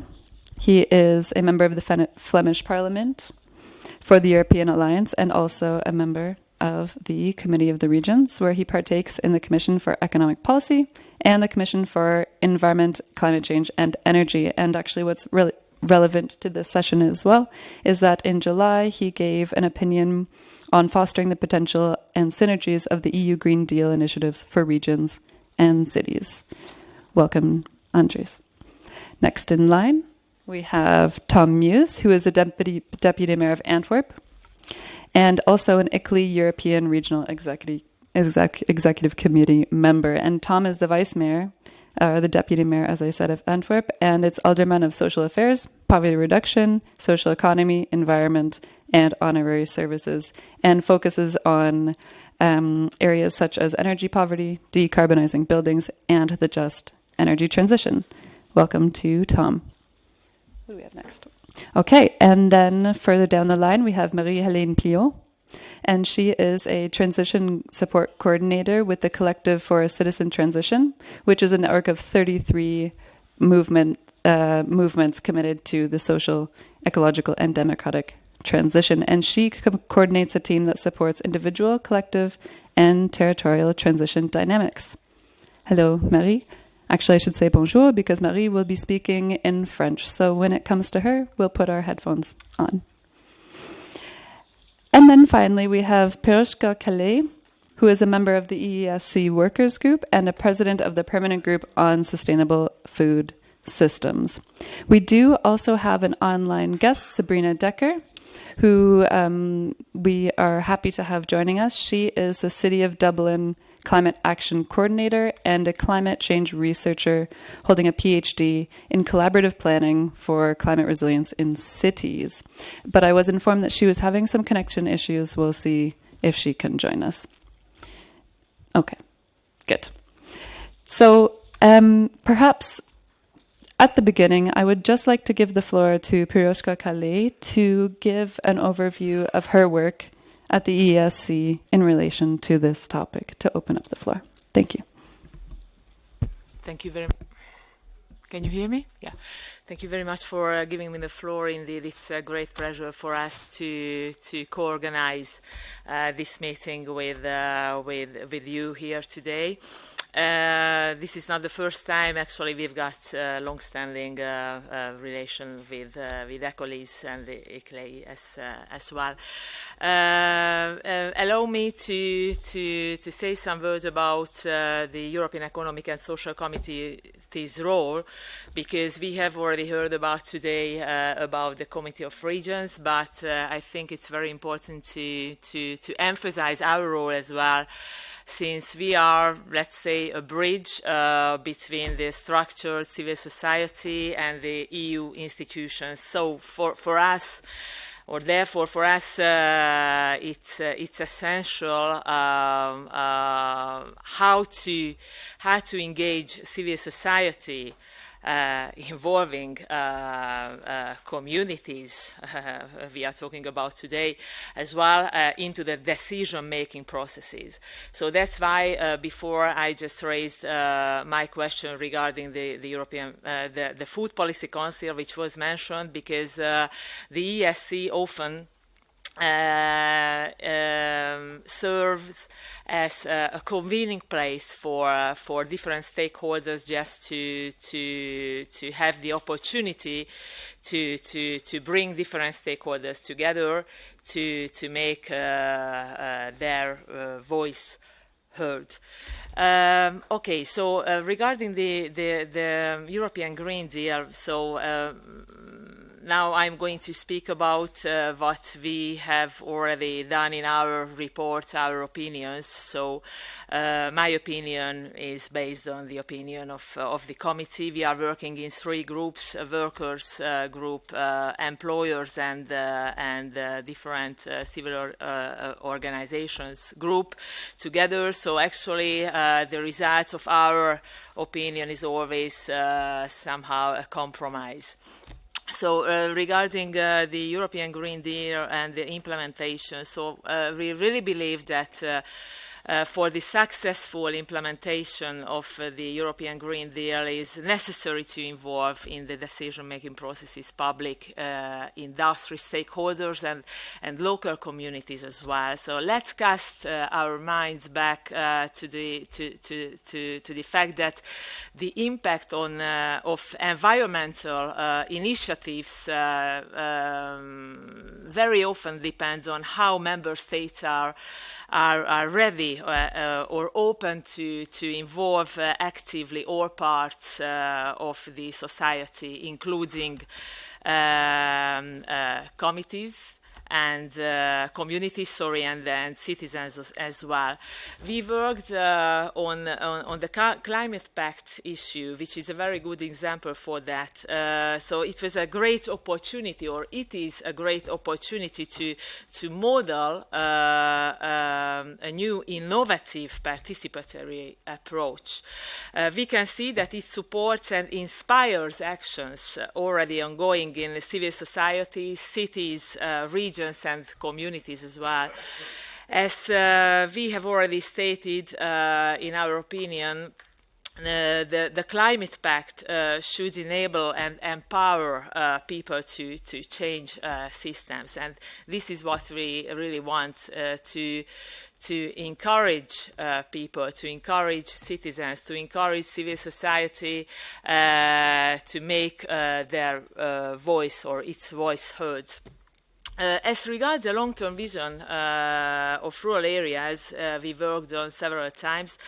We believe that more engagement for local, rural, urban, participatory organizations and civil societies is needed to be fully understood and inclusive.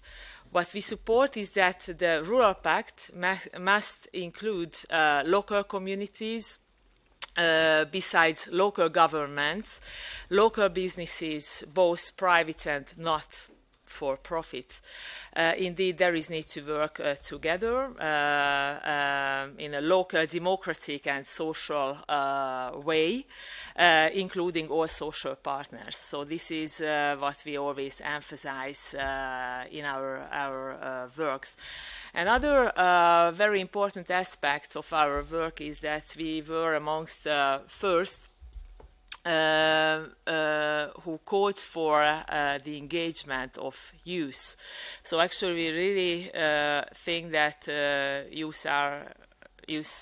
young people are the future, always taking into consideration the intergenerational aspect, which is very important, and we have really speak about youth considering other generations as well. So actually we always give voice to young people, and we always involve them and give actually a seat at the table for them. And as I have already mentioned, we've got different platforms where we are really innovative. My dear friend and colleague Maria Nicolopoulou actually is going to speak about the circular European circular economic stakeholder platform, where EESC, so our committee, is playing a crucial role. Thank you very much.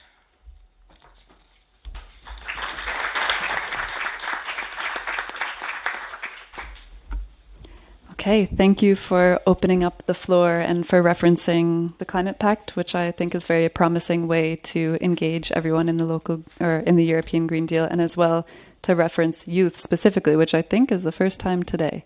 So just making a note, I think that's really important.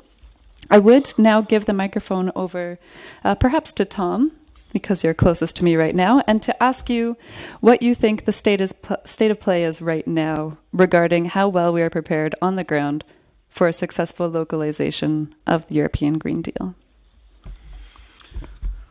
The state of play colors rose. It's pink. It's not green, it's pink. But that's a good color, it's a hopeful color. I'm a vice mayor in a city, a port city, not far from here, that achieved its local climate goals. We wanted to have a decrease due to the signing of the Covenant of Mayors. We wanted to have a decrease of 20% of our carbon emissions compared to 2005 in 2020. And we achieved our goals. We had a decrease of more than 25%. And so my first message is, yes, we are ready for it. Antwerp citizens, together with the Antwerp business community, due to the fact that we have one of the largest port areas in Europe, whereas, for example, a lot of waste heat, which you can use to build up district heating systems. So we are ready to achieve our climate goals. So we have to stop the doom and the gloom about the climate debate. That's my first message. The second one is, unfortunately, if we do not act, if we do not build a bridge, a direct bridge between local governments and the EU Commission, and so we forget about the nation states. Andries just left the building, so that gives me the freedom of speech. He's a member of the Flemish Parliament. Well, we have to build a direct bridge between cities, local communities, local governments, and the EU Commission.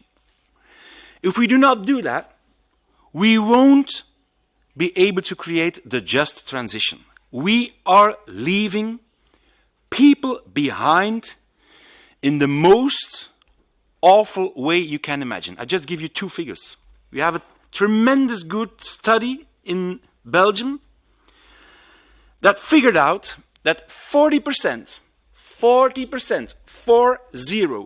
of the home owners in Belgium, and you know Belgians have a brick in their stomach, but 40% of the home owners under 65 years old, and we grow old in Belgium, so I do not count the upper 65 years homeowners.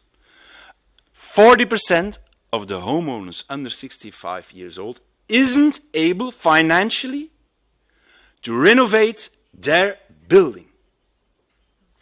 Imagine what that does with those people that are watching the TV news every day, seeing politicians, experts, saying that we have to do something about climate change, and they are not able to do it. Even if they are willing, they are not able. In a city like Antwerp, that adds up with the simple fact, and it's a homework for you all, if you live in a city, figure out your own stats. In the city of Antwerp, 6 on 10 Antwerp people doesn't own their house. They are renting. 7 on 10 Antwerp people doesn't live in a home that stands alone. They live in condominiums. They live in apartment blocks. So even if they have the money to renovate, they have to get along in the association of co-owners in the annual meeting with the neighbor they hate all the year because he doesn't put the garbage on the right day and on the right time. They have to make their really local Green Deal on the annual meeting in order to decide renovation investments. And so, are we ready? Yes. It isn't about technology anymore, so leave and skip that part of the debate. It's all about the psychology of the wallet. And the psychology of the wallet that enforces us to find new ways in order to make the entrance for not only public finance. As Antwerp City, we help a lot of apartment blocks and the associations of co-owners to make renovation decisions. The waste district heat system, we will fund it ourselves. But we need, for the most vulnerable, more access to long-term financing, not splitting in their stomach long mortgage loans, but we have to just launch one idea, and if we can manage to set up that idea, to operationalize that idea, we're there, talking about the building stock, renovation by building stock. That is, we have to set up, and we're looking at the EU Commission to help us, because in Belgium and in Flanders, we always need the EU Commission in order to get us on the green track. That's why I'm very, very, very grateful that the EU Commission launched its EU directive on renewable energy communities.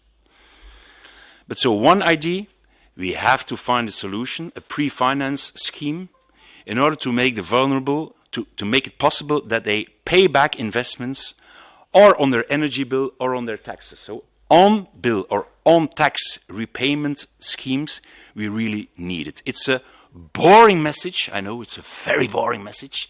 It's all about finding solutions for new financial and pre-financial mechanisms. And of course, measures and legislation that goes along with that. But the short answer is yes, we are ready. I like the optimism. We need that. I would have one very quick follow-up question before moving on perhaps to Marie-Hélène, which is, Tom, what do you think the role is of community initiatives in interacting with local governments in this process? Just because today we're here to talk about community initiatives, and I know you're speaking from the city side, but... Yeah.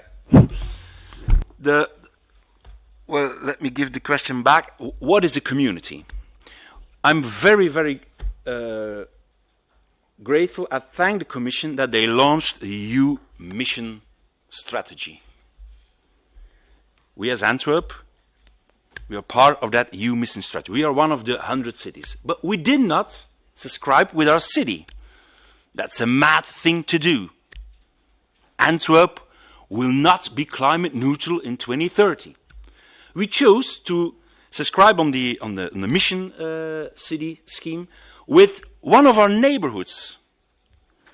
We have 9 districts in Antwerp, and we chose in one of that districts. We have the city of Antwerp, we have the district of Antwerp, and then we have a very nice community, what we call Left Bank, kind of underdeveloped neighborhood in Antwerp, with a lot of apartment blocks near to the port area.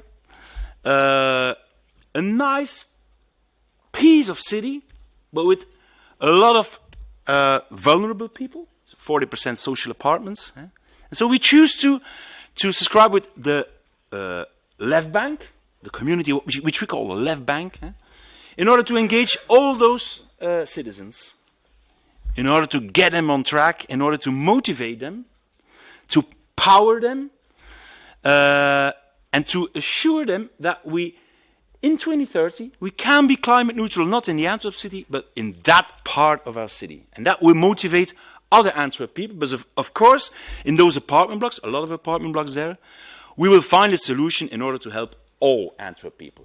If I talk about the on-bill repayment schemes, we will pilot there in order to get the job done. And secondly, I end up with that. For me, one of the most important new kind of communities is the community of people that live together in one apartment block in a city, in a neighborhood. That's a very strange kind of community.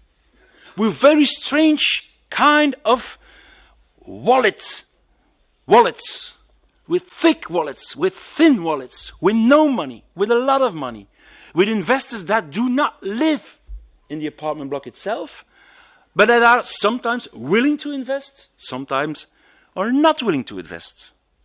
We have owners that are waiting for the big renovation decision on the annual meeting of the Association of Co-Owners that won't engage and then will knock on doors of the others that are not able to engage because they lack money in order to buy their apartment, in order to have a very kind strange of things. You have people that are willing to invest, you have people that are unwilling to invest, but they live in the same block. We call it a kind of vertical streets. And so if we talk about street communities, do never forget that in every apartment block you have a kind of embryo of a new kind of community which will need to engage them in a decision to renovate their apartment blocks, otherwise they will all be sacked. They all will be sacked. So I want to promote the new idea of a new kind of communities, not only the neighborhood communities, but the communities in apartment blocks. Fantastic, very tangible, and thank you for reminding us all that when we say community, it's not just a blanket term. There's a very diverse group within that as well, so we have to be careful of that. I would now like to hear from Marie-Hélène about what she thinks the state of play is regarding our preparedness for implementing the local green deals And I would ask everyone to put on headphones unless you're fluent in French. And switch to, I believe, channel 2. Let's take one moment just for that. C'est ça, c'est le petit moment de sport pour vous.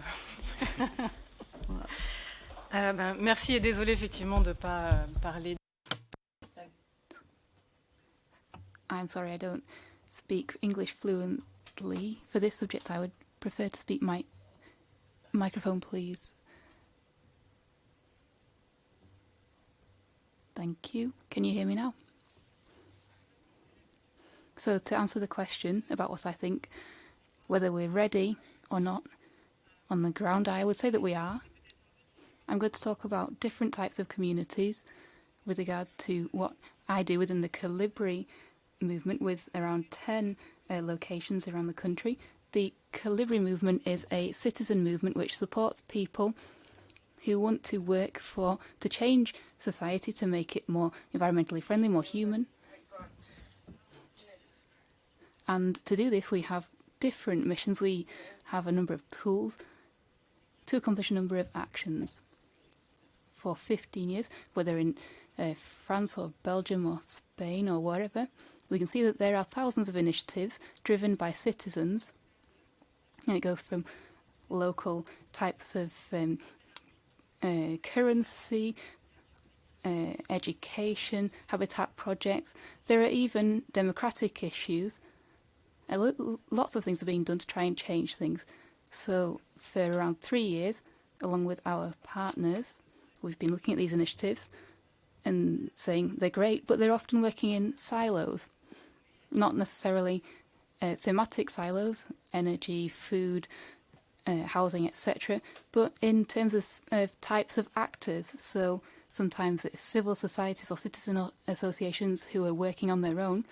They're creating projects, and then local authorities are also creating projects, and other actors too, but everyone is working on their own, and there aren't many links between them, so there needs to be more consultation. There is some of this, but it often doesn't go very far. And then there are the economic actors and also social actors who launch their own actions, but not always in cooperation with other types of actors.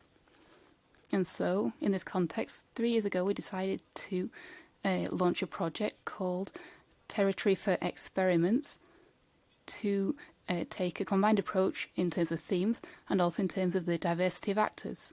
So to get everyone around the table to create dialogue, trust, because we know that in many places there are local authorities and civil society which are sort of head-to-head, and there are even some environmental activists which have been called eco-terrorists, and so we can see that there are associations that are in conflict with local authorities. And in the regions where I'm working, there's this project that I just talked about, and we can see that it's working. So this is a challenge that we set out. We wanted to support local regions at 3 levels. We have a local authority of around 300,000 people. We have another one in the Paris region and another one as well. So there are 3 different regions. The idea is not acting straight away and not immediately saying, okay, we'll have 100% organic food in canteens. We need to rebuild trust and dialogue first. And so that we try and set the basis for common dialogue and a common vocabulary. When we talk about the ecological transition, a solidarity-based transition, etc., well, if I asked the 4 or 5 people here on this panel, I think we'd all have different definitions. And so the foundations that we set down is, what does it mean for us collectively? What does it mean for all the different actors around the table? What does the ecological, democratic and solidarity transition mean? That's the first thing. We also try to carry out a diagnosis process in the regions. What are the positive points? What are the obstacles? And that's interesting because when we get associations, socio-economic actors, etc., sitting around a table in different areas, in culture, in food, in energy, in the sector of in the economy, etc., we can see that each person has their own specific viewpoint, but they don't know what's going on overall. So when you sit these people around the table, it gives you a better overview of what's going on in a region and the obstacles to be addressed. And it helps us to define together what the issues are. Of course, there are some, we all know there's climate change, but not only this, there's degradation of soils, loss of biodiversity, loss of social links, demographic issues, ageing populations, declining health. There's a lot of cancer, for example. There's COVID, which we were all talking about, but we don't talk as much about cardiovascular health, cancer, etc., which are all issues in the regions. So how can we face up to all of this on a local level? And so our philosophy is to say that there is wealth in the regions, there are resources, there are intellectual resources, and we believe in this. And how can we address these subjects? How can we open the door? And how can we progress together in the regions? I can give you an interesting example, which has to do with the meetings between local authorities and people. It's in the southwest of France, and it's a multi-actor citizen movement.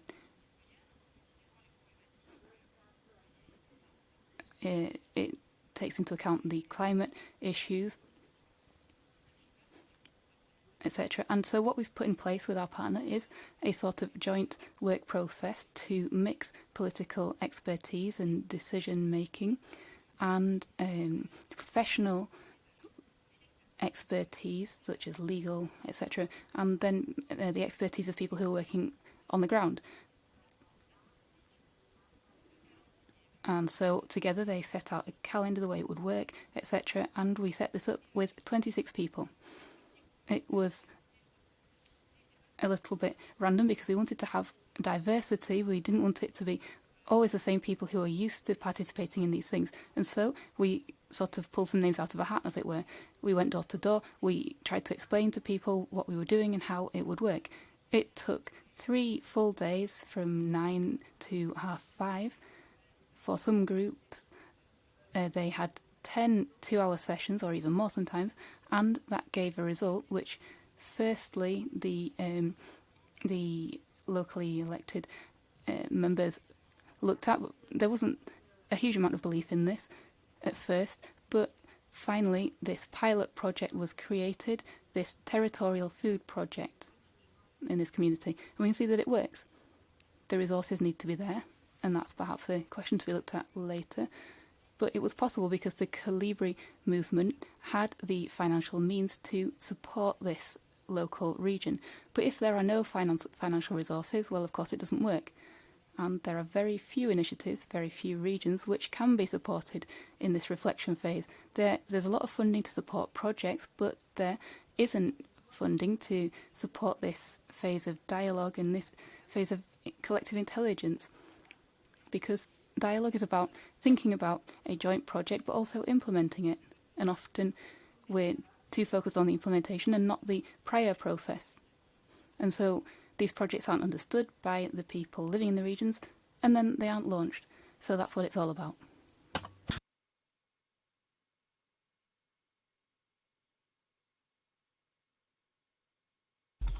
Merci beaucoup, Marie. That's all I got.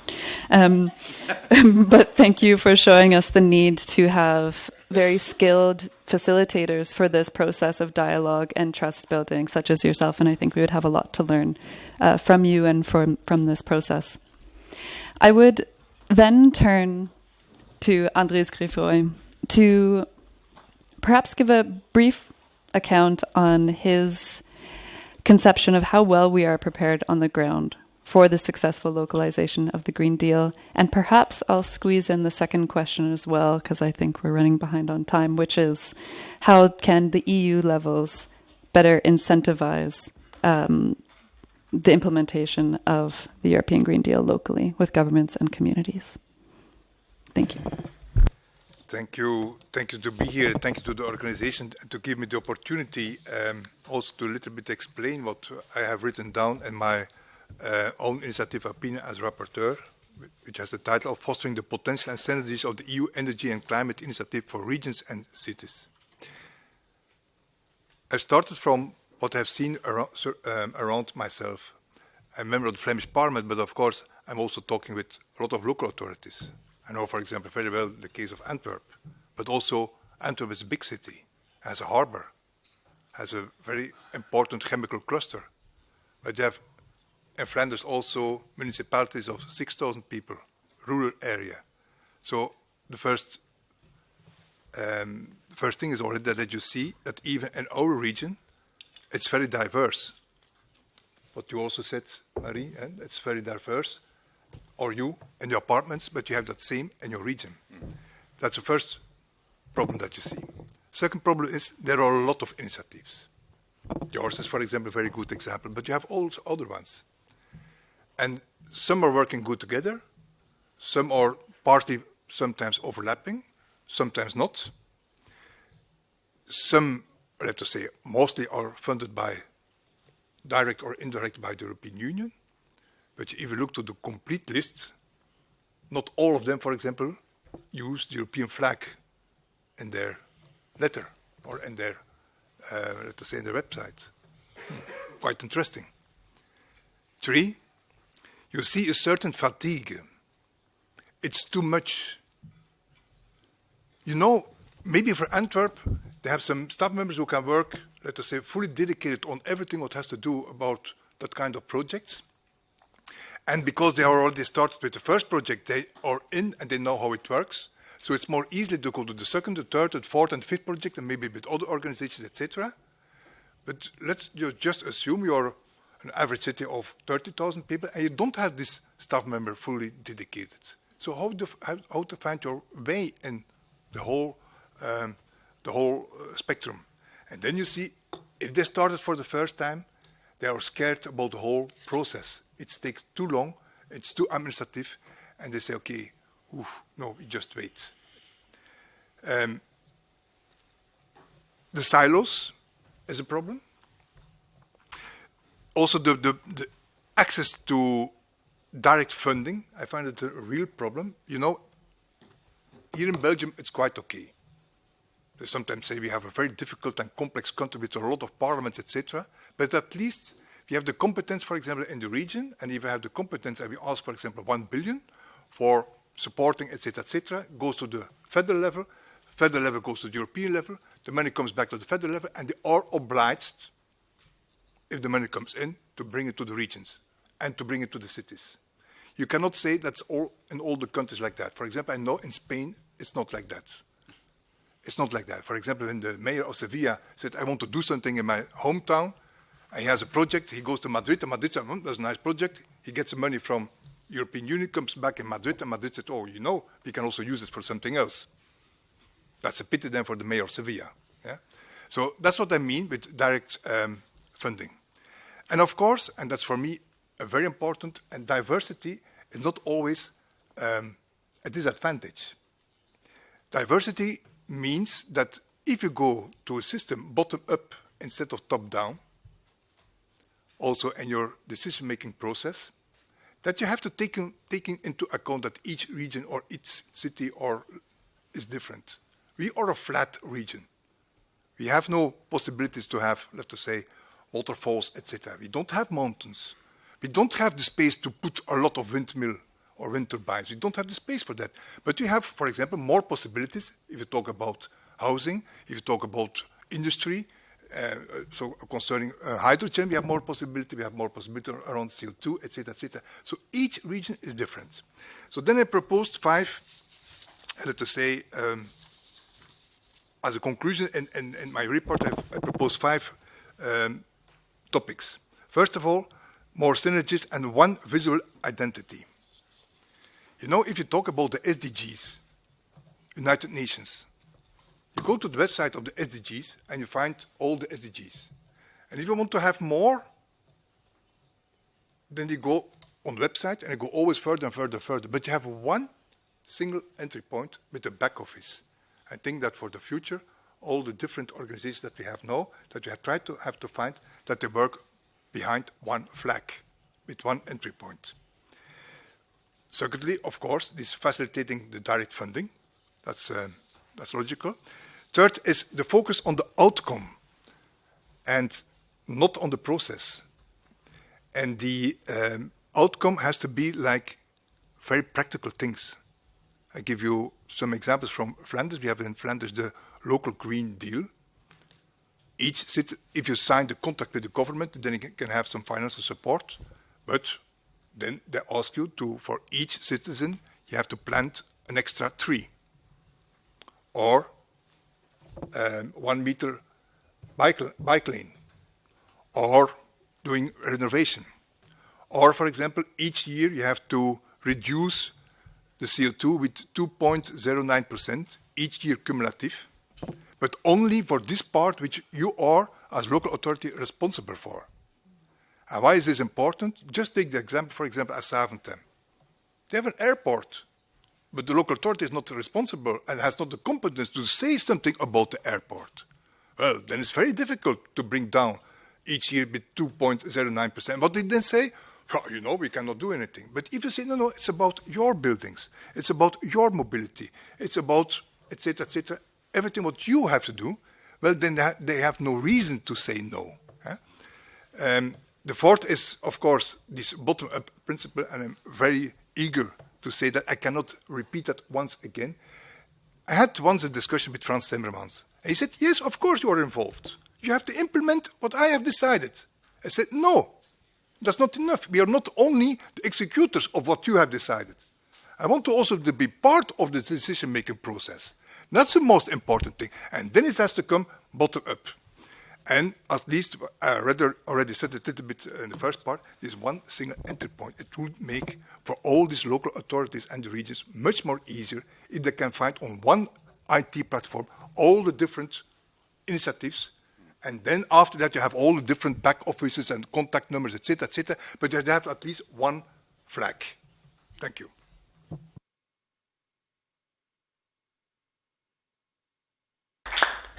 Thank you very much for concisely laying out those 5 points and arguing for simplicity. And also this notion of responsibility, that we can't pass the buck. Someone has to be responsible, and we can all, work together for it. And I think you are also touching on many of the points that I raised in my presentation first on this notion of regaining powers for local governments in terms of obtaining direct access to funding, which is really quite important. I would now check to see if we have Sabrina with us online so that she can jump in. Do we have her with us? Yes. There we go. Okay. Hi, how are you? Hello, welcome. Nice to see you. We would like to hear what you have to say about our preparedness for localizing the European Green Deal and perhaps how the EU can support this for communities and local governments. I'm going to be conscious of time, and also that I'm currently in a hallway of a hotel because we've just had our own Committee of Regions and our European Project Support Office asked me to be on a panel earlier. So the context in Dublin, we have just finished public consultation for our second climate action plan under Irish legislation that has mandated that local authorities across Ireland produce climate action plans. And that is actually on foot of the climate action plans that I was involved in writing, and that is the subject of the book that you referenced earlier. In my role, I'm implementing the climate action plan, and I think a big challenge for us, and I would like to kind of highlight what our other colleague said earlier about community. And I think for us, we've recognized that our community is our staff, and that's been the focus of our current climate action plan. It's taking our ideas, and I think one of the interesting things about cities is that one of the first questions we asked staff when we were building our plan, what is your vision for Dublin? And it was interesting watching people kind of look at me and go, what do you mean, my vision for Dublin? And we as city staff, I think we often forget that we are also people that live in the city, and we experience the city, and we have to work. So we built our plan based on that. And the result of that is actually having a really strong plan that is focused on the work of staff and their passion for the projects that they do. And apologies for the noise level there. So we have a plan that is focused on what we do, as my colleague, as the rapporteur has mentioned. Like, we are building our plan around our emissions, our buildings, and our need to deliver services. But I think the other thing, and just kind of around the Green Deal, it's like we are delivering on it. Every day we have to engage with citizens. Every day we have to put out fires. And I think one of the challenges to our success in this is actually our national government not listening to us. They have told us to do something. They've told us to implement policy. They've asked us to do things. They've asked us to retrofit buildings. They've asked us to put out transport lanes. They've asked us to do green infrastructure without fully understanding how all those pieces interact. And just as a quick example, one of my colleagues gave a presentation on our cycle route, and it's interesting when we open a road, how much infrastructure is there that we have to consider, and that's the reason why we can't have trees. So understanding and communicating what our challenges are, that we have to work with our utilities to actually build a cycle route that actually has nature-based solutions so that a cyclist can enjoy it, is challenging, because sometimes the department that we get the money from doesn't care about that. They just want the asphalt on the road. So in a way, they're a barrier to us. And in preparing for this, I was also thinking of the movie Barbie and thinking of that monologue that America Ferrera has. And you could almost substitute women for cities in that context. And everything that we face as a challenge is we are accountable for everything national government does, even though we might not be responsible for it. And we're expected to answer for all the policy decisions that they've made. So we're expected to answer, why can't I get my house retrofit? Why can't you do this for me? And the reality is we don't have that money to do that. So for us, as Antwerp has joined the mission as well, like, we joined the mission because the point of the mission and the appeal of it is that we could speak directly to Europe about how we're going to implement the Green Deal, how we're going to achieve those objectives, and how we can inform policy. And I think our value is that knowledge and on-the-ground work that we've had and experienced, and we want to bring that to Europe and say, you know, this isn't working because it needs to be more holistic. And if the mission is truly about systems change and system innovation, then talk to us, learn about what we're doing, what the day-to-day is. And I will say our experience to date in the mission has been great. It has been wonderful to have a city advisor that understands us and able to tell our story and to partner us with another city to learn about what their challenges are and to learn that, you know, they're pretty similar. We can build the best cycle lanes, but at the end of the day, we need traffic enforcement and road policy that creates a safe environment for people. And I think that is it.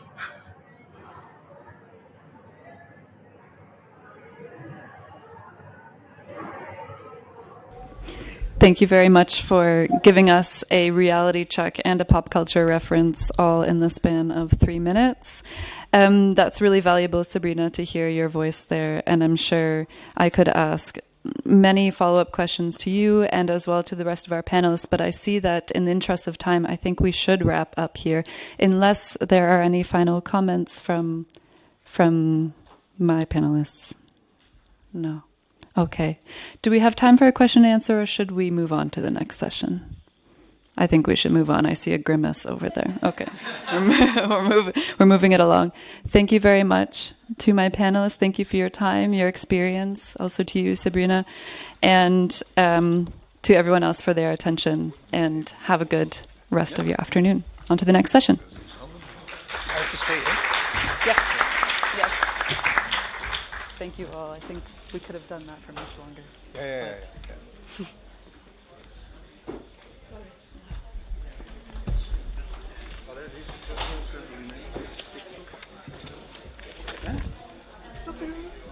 Ze trappen het eerst af uit colère. Dat is toch echt, dat riekt het echt apostels. Ja, natuurlijk. Zoals wij uit nationaal niveau. Ja, maar dat ze roesting niet krijgen. Nu komt ze terug. En nu komt ze terug. Dat is niet nationaal. Dat is regionaal. Maar ik had het laten wachten. Ja, gisteravond was ik ook van, als we gaan nu pakken we het helemaal op stand. Die waarschijnlijk niet, maar ik denk dat het zomer en regen dat we niet weten. Thank you both very much. Thank you. Like your moderation. Yes. Ja, gewoon hè.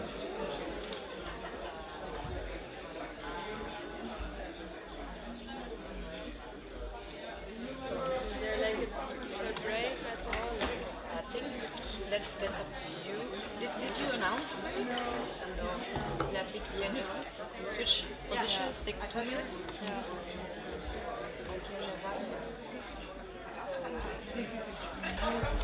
A gentle reminder that this is not a break, it is simply to allow for the panelists to rotate and to sit. So inviting the panelists for the next section to come on the stage. And also to highlight once again the impressive work from Carlotta, as you can see, into the graphic facilitation about the previous session. Is it someone? Andres, perhaps? Yes.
Thank you everyone for your patience. Maybe I can introduce some statistics while we're being patient. We have almost 500 online participants that are have been watching this live stream since 2:30, at least. And yeah, I would like to also invite them, those who are online, to continue requesting different questions. And for the panelists, hopefully we will have time for question and answer for this topic, which is also an invitation for the panelists to be concise and to invite for interaction, especially those who spoke already. Not winking at you, Andres and Philippe.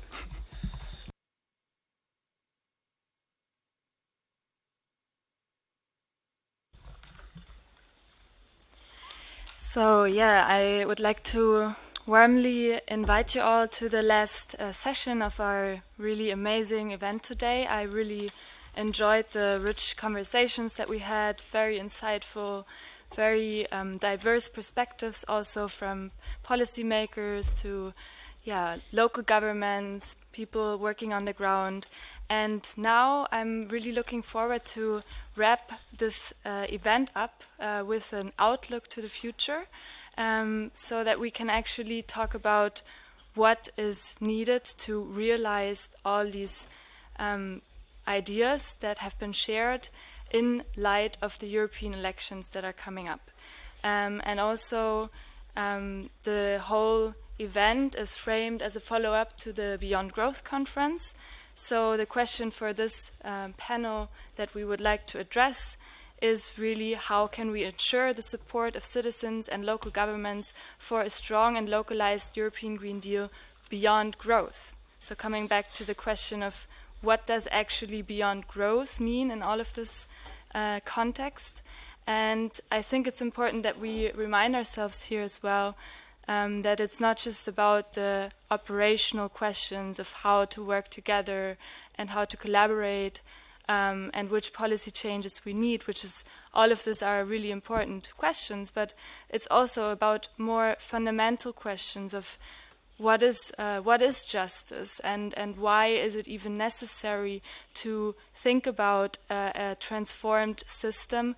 What are the ethical moral implications that are driving our ambitions? And yeah, this all of this is relevant in the context of the discussion of beyond growth. So yeah, let's exchange on arguments that are behind the narrative of a need to move beyond growth, the evidence base that exists for a need to move away from GDP as a sole indicator of progress, or even as an indicator of progress at all.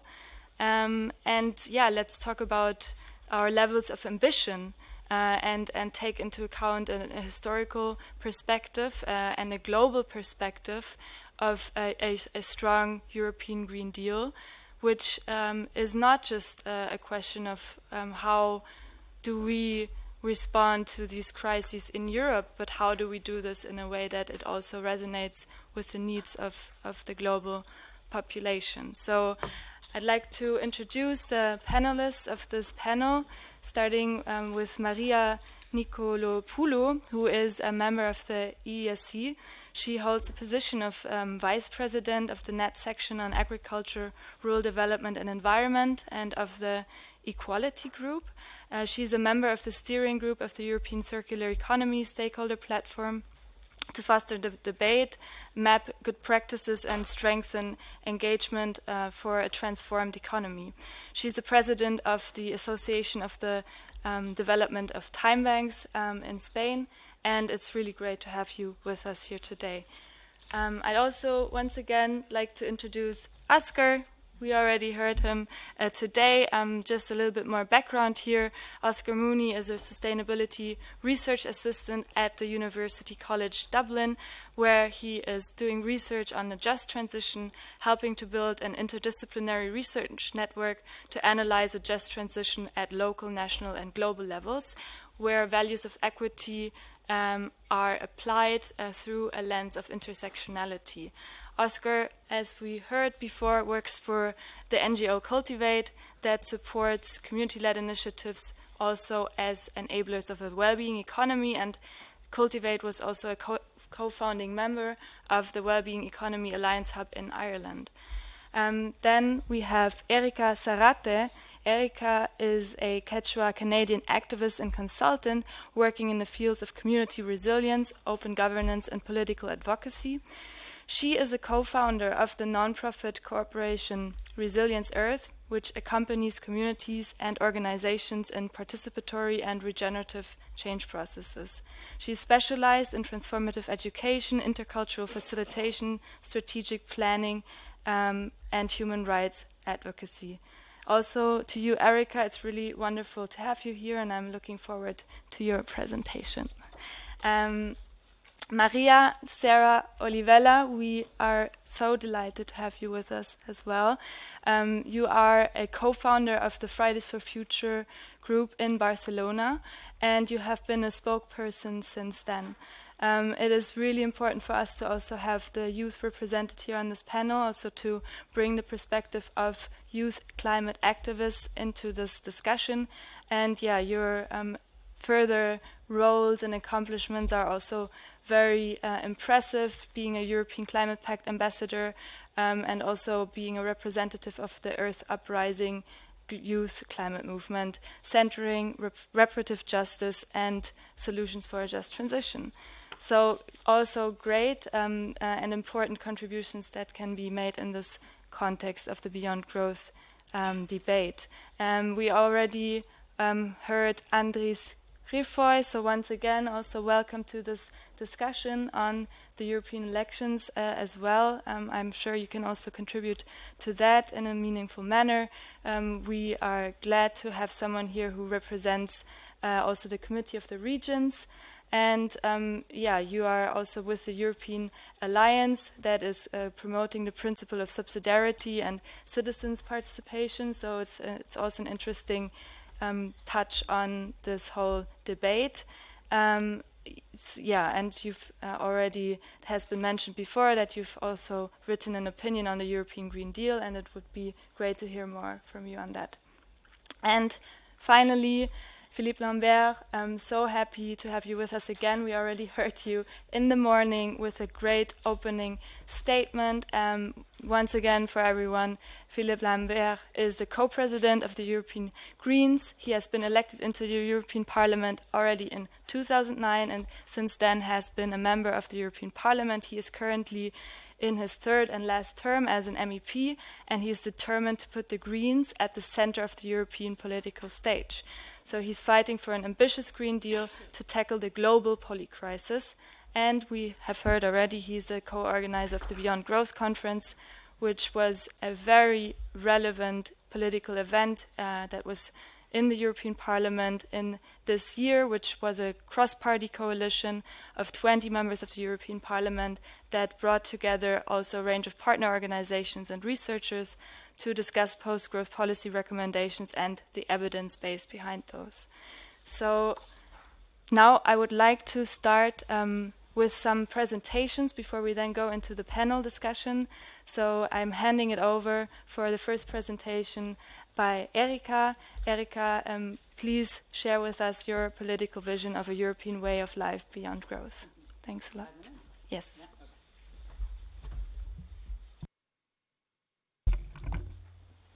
Hello? Yeah, okay. Anya pacha kamachta a pukunata pachamamata sulpaiki kausaipach. As in my tradition, as a Quechua Canadian, I first share words of greeting and thanksgiving with you today.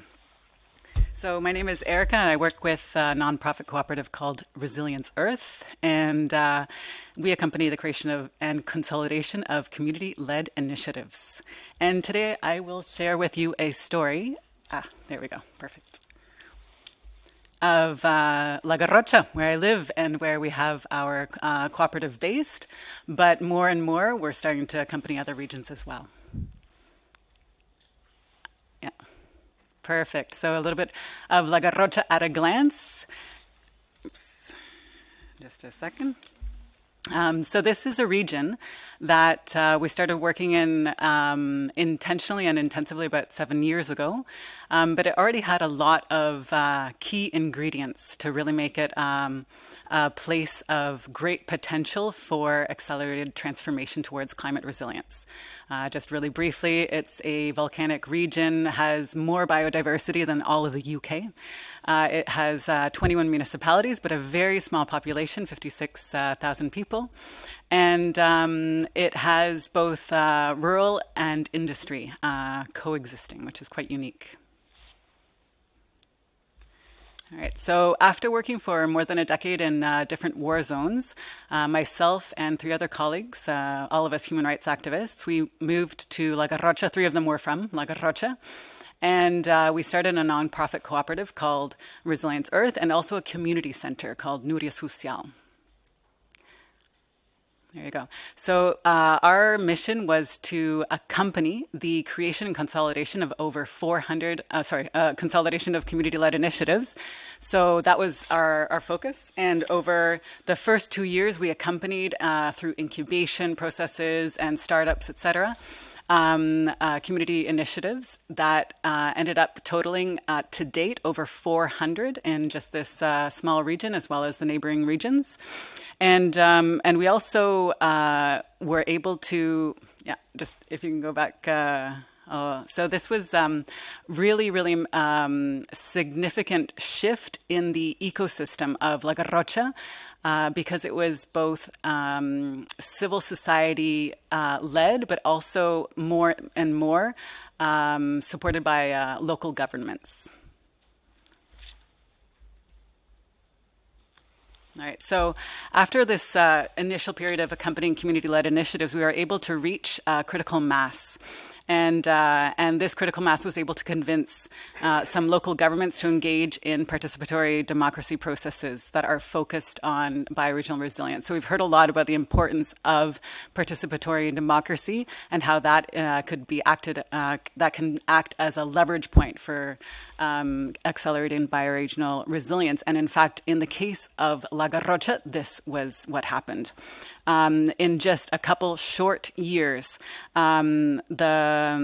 this movement of different small rural municipalities opening up their doors and engaging their citizens in community-led participatory processes on how to manage the commons, how to manage water, how to distribute energy, how to create housing cooperatives, etc., changed into a region-wide movement of 21 municipalities called Fem Garrocha, where all 21 municipalities engaged very actively, involving their citizens in many, many different spaces. So you have to imagine, actually, this was during COVID, but we had over, 6,700 direct participants involved in writing collectively the strategic plan for territorial resilience of La Garrotxa. This was something unheard of, and at the national level in Catalonia, it's now considered a pilot project to inspire 4 other regions to learn from what went well and what didn't, to be able to do the same in their regions. What I wanted to also highlight here is that this was also an opportunity to localize SDGs. We started the initial strategic plan with a structure following the 17 SDGs, but because it was participatory-led, this quickly transformed into territorial resilience goals, 21 of them, in fact. And there was also a great importance on the collective implementation of this plan. So not just leaving at the collective designing and creation of the plan, but also involving public, private, and civil society collectively to co-implement the 21 strategic goals and the over 700 actions outlined in the plan. All right, so there was an 11%, this 6,000 actually was the 11% of the population of La Garrotxa, and this was actually a really intentional number that we were aiming to strike with the Fem Garrotxa process, because with our work in war zones, we are following a lot of the work of John Paul Lederach, and he wrote on how to catalyze social movements. In his case, he was tracking a lot of the peace movements in Latin America, and he noted that reaching the critical mass was absolutely essential. So that's the 11%, kind of the magic number of where public opinion shifts. So, but what he noticed was that that 11% can be quite daunting, depending on the size of your municipality. So, what happens underneath is that there's actually a 1% that if you accompany that 1%, they're able to do that job of catalyzing that 11%, that critical mass. And he called it critical yeast. He said it was like making bread. What do you need? Critical yeast. So that's effectively what we did. We, in those smaller processes leading up to Fem Garrotxa, in all of those 400 community-led initiatives, so a lot of them were economic initiatives, or social economic initiatives, or community associations, it was working with that critical yeast to be able to catalyze that critical mass. So also so that we have less work to do, because there are many of us who can do it. And I'll just end now simply saying that this is why the European Green Deal is so important. It's investing in community-led initiative catalyzers like our cooperative Resilience Earth, like the community center Nuria Social, but also the community-led initiatives themselves. And because we are working at the local level, CLI catalyzers, CLIs themselves are able of mobilizing both public and political will in support of climate neutral goals. And this is quite important. This is kind of linking, I think, to the actual topic of the core of this roundtable. If the European Green Deal is able to support us, the European Green Deal will also be effectively acting as critical yeast itself, activating the social and political leverage points that are CLEIs, the community-led initiatives. And so thank you very much, and I'll pass it to the next speaker.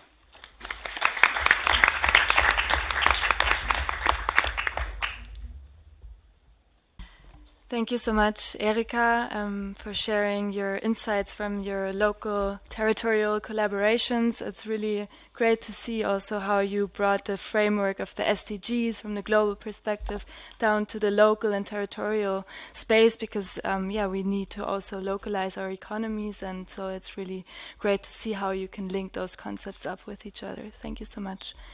So our next speaker will be Philippe Lamberts, and I'd like to ask you the same question, actually. We already heard from you earlier some of your thoughts around beyond growth, but maybe you can explain a little bit further what your political vision is for a Europe beyond growth, and why do we actually need Europe to move beyond growth, and how can we get there also, especially now in light of the European elections that are coming up. What can we do to get there? Thank you. Well, you don't campaign on beyond growth. That is not the question. But there's one thing that I think can unite a large number of people is that we want every human being to be able to live a fulfilling life. So the possibility for everyone to live a fulfilling life. And one key ingredient of that is respecting planetary boundaries. I think that there's a growing acceptance or consensus, not consensus, but a wide agreement on that in society. And that is, to me, the starting point. Now, the European Green Deal, and yeah, why does Europe need to lead on this? I can argue in several ways. First, if you look at the West in general, the West bears a more than proportionate responsibility in the destruction of our planet that fueled its economic growth over, let's say, the last 3-4 centuries. So it has a disproportionately high share of responsibility in fixing it, right? So that's, you might say, it's the responsibility argument. Second argument, it's, well, basically it's good for us because, well, we Europeans also need a planet that we can live on, I would say, so even out of self-interest. And when I would go to business audiences, I would tell them, listen, there's no other game in town. Well, Europe was leading the Industrial Revolution. Well, the West then took over when you expanded to North America. But Europe lost largely on the IT revolution. The next one will be about greening our entire way of lives. Do we want Europe to be a leader in that transformation? Then potentially we might have something to sell to the rest of the world, because believe we will still need to buy some stuff from the rest of the world. Or do we want to be followers? And, well, most of the business circles, I would say most of the trade federations that speak on behalf of business actually want us, they will never admit so, but want us to be followers, because being leaders is hard. And we have this sort of rent-seeking mentality around. But more of that later. So it's also a competitiveness play, but, well, this is not the kind of audience where that resonates a lot. Now, I will pick up from what Erika just said about the European Green Deal potentially being a lever. And I like this vision, because indeed the European Green Deal is not the transformation in itself, but it can initiate it, accelerate it, provide a lever to other levels of democracy to make the thing happen. So the question is the Green Deal that? As I said earlier, the European Green Deal is an initiative that may be seen as the first steps towards reconciling our societies with planetary boundaries. At the moment, that's not what it is. It is an attempt of greening our growth model, right? But okay, the first steps are actually the same regardless of the final destination that you want. But the European Green Deal is by no means complete. So there's a big need for deepening the European Green Deal and widening it to areas that have been left untouched so far.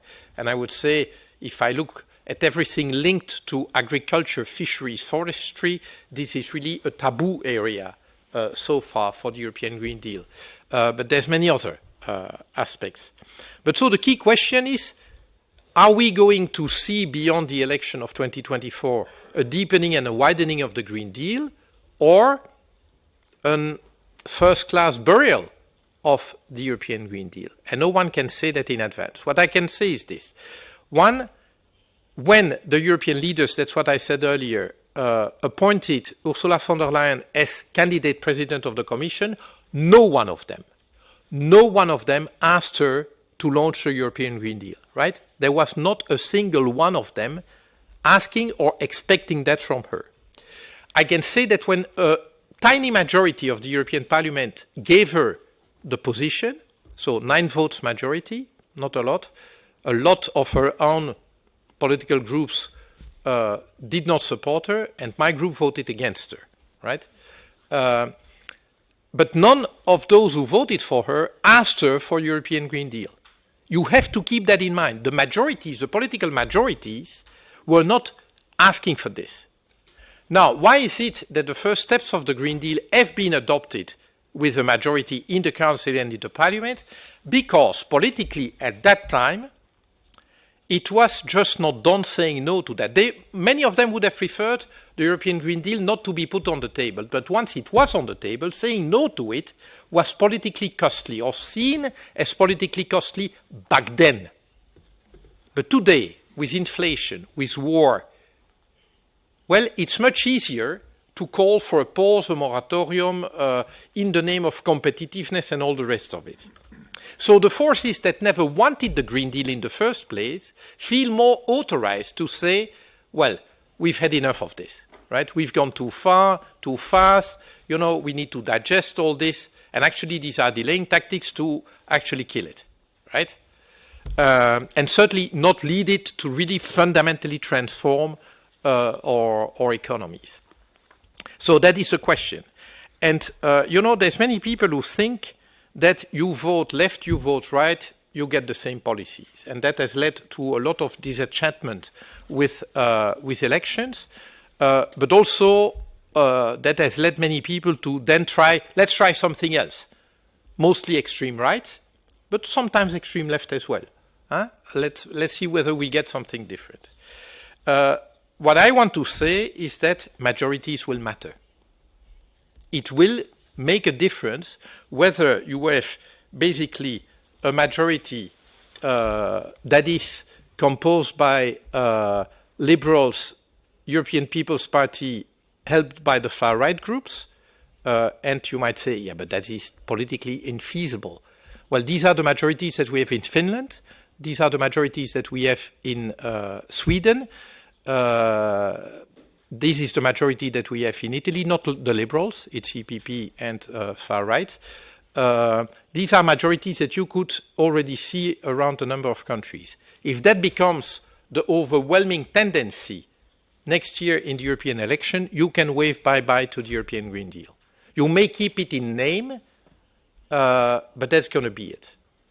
Conversely, if you have different majorities, that is, if those people don't have a majority together, and you still have, say, a majority where EPP is not able to impose its line on von der Leyen, who is EPP too, don't forget that, then the European Green Deal might continue. Now, in a deepened version, in a widened version, I don't know. It's going to really depend on both the political balance within Council and Parliament and the events, because events do intrude. We may have events that will bring back the need to fit within our planetary boundaries, that will again make it politically unavoidable to take hard measures. I like to speak about Flanders because this is both a region in Europe that is deeply exposed to planetary boundaries. They are facing the fact that their agricultural model is completely unsustainable, and because it hits the physical limits of the territory, just so you can feel the limits there. And it is exposed to climate change, but it is also a place where the resistance to any paradigm shift in the economy is at its highest in Europe. So you have these kinds of contradictions, and they abound in Europe. And it's becoming even more difficult because now resistance grows as we start to really make actions that bite. Remember the debate about stopping the internal combustion engine in 2035? Well, 2035 is a hard stop. And some people hate that, right? When we say that. We are going to have debates about energy efficiency for buildings. That is biting. Now, what is the key condition for success? And it's hard to meet. And it was mentioned in an earlier panel. The fact is that already today, in the current economic model, growing number of people, even at work, have trouble making ends meet.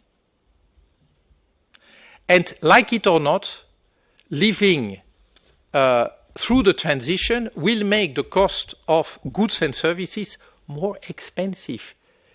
Because if it were the other way around, if I mean doing stuff, making stuff sustainably and in a just way, if this were cheaper than the opposite, the whole economy would be there. If the whole economy is on the cheap and dirty, or on the unjust and dirty, why is it that slaves are working in Xinjiang? Why is it that we are exploiting the planet to the maximum and killing biodiversity? Because it is more profitable, right? Now, if we want to do the transition, so ordinary goods and services will become more expensive. I mean, a chicken at 2 euros the kilo, something must be wrong, right? Something must be wrong with the planet or with the conditions, etc.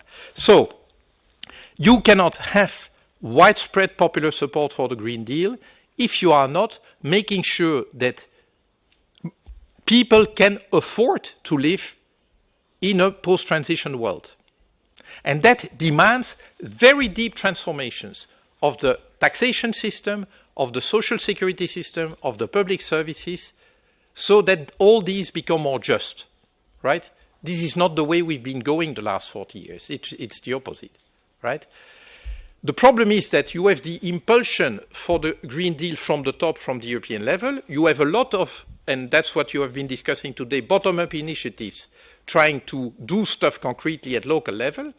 But the keys to the how should I say, the macro structures of our economic system are still in the hands of member states, and they may remain in the hands of member states. You know, I'm not opposed per se. I'm a federalist. I'm not a centralist, right?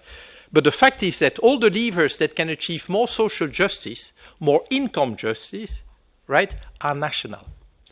And back to what I said earlier, and I will conclude there, none of the heads of states and governments have seen the burning need for the European Green Deal.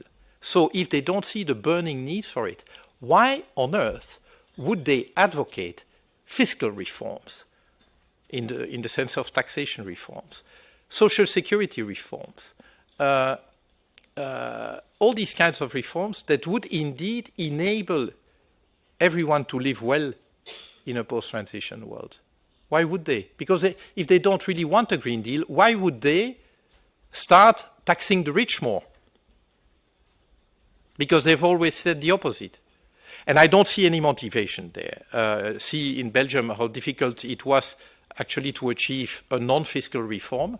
And that's where we are today. So the big risk I see is that actually the people who already have difficulties making ends meet will find that all this Green Deal stuff is making their lives even more miserable. And yes, I've seen many Gilets jaunes in France telling me, yes, absolutely, our planet is becoming unlivable. We know all this. But we have to make ends meet every month. And it's not about going on vacation in Thailand. It's just paying ordinary bills.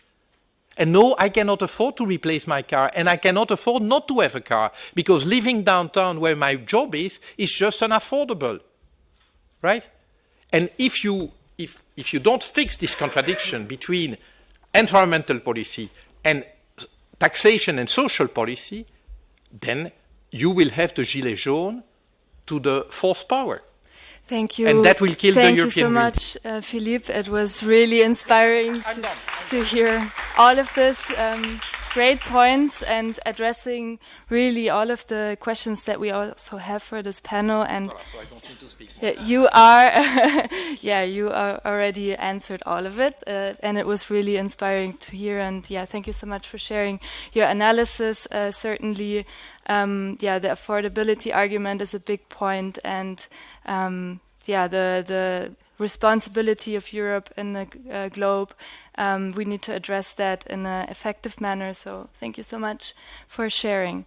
I'd like to also follow up on one of the points that you made regarding the democratic support, so that there's a lot of resistance on these changes, and that people actually don't want to change, especially also the people who are profiting from the current system, and that we need to somehow find a way to make that urgency maybe more appealing or more going more into their hearts. And that's a main question actually, of how to reach those who are unconvinced, and how to reach those that are still in resistance to these changes that many already acknowledge that are necessary. So with that in mind, I'd like to hand over to our youth activist speaker, who is at the forefront of mobilizing democratic support for a changed for ambitious climate policy. And could you share with us what your vision is for the world and Europe beyond growth, taking into account your youth experience, your youth activist perspective, and what are your main political demands and strategies to mobilize democratic support? Yes, absolutely. Thank you. Thank you so much for inviting me. It's so nice to have meaningful youth participation in these spaces. I hope you can hear me well. First of all, I wanted to make a point and an important allocation to the effort that we should be making to influence the European elections in 2024. I know as civil society and young movements, we will be making this effort, but in the phase of a bit of like dooming and like how we see the far right rising and negationism raising, there are countries that have had recent local elections like Spain or Poland that tell us that there is hope, and that there is countries in Europe where we're seeing a stop to this far right. So in terms of that, we see as youth that there is hope for another green term in the European elections. I would furthermore like to comment on what narratives we use to make societies believe in beyond growth. And as a young person, I think it's very clear that doomism, alarmism, and all of the isms that are absolutely panic-invoking have not been working so well. And there's a reason for that, and it is that you can't keep telling people to run away from a fire and give them no fire escape. You can't keep telling youth that have grown in a multiple consequential path of crisis that another world is possible where there's no crisis. My generation, I am 21 now, which means I was 5, 7, 8 when the first big financial crisis happened. And since I have not seen a world that it's not in a crisis, meaning that my not normal is hope. So what motivates me, what makes me go, what keeps me off of my seat is not an alarm, it's hope.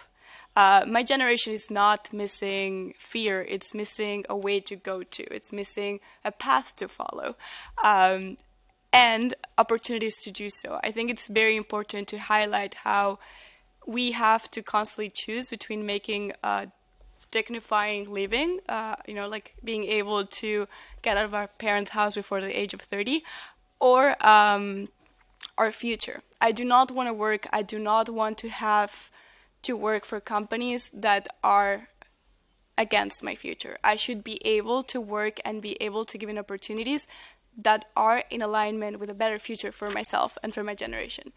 So creating opportunities that are good for youth and for their future is highly important.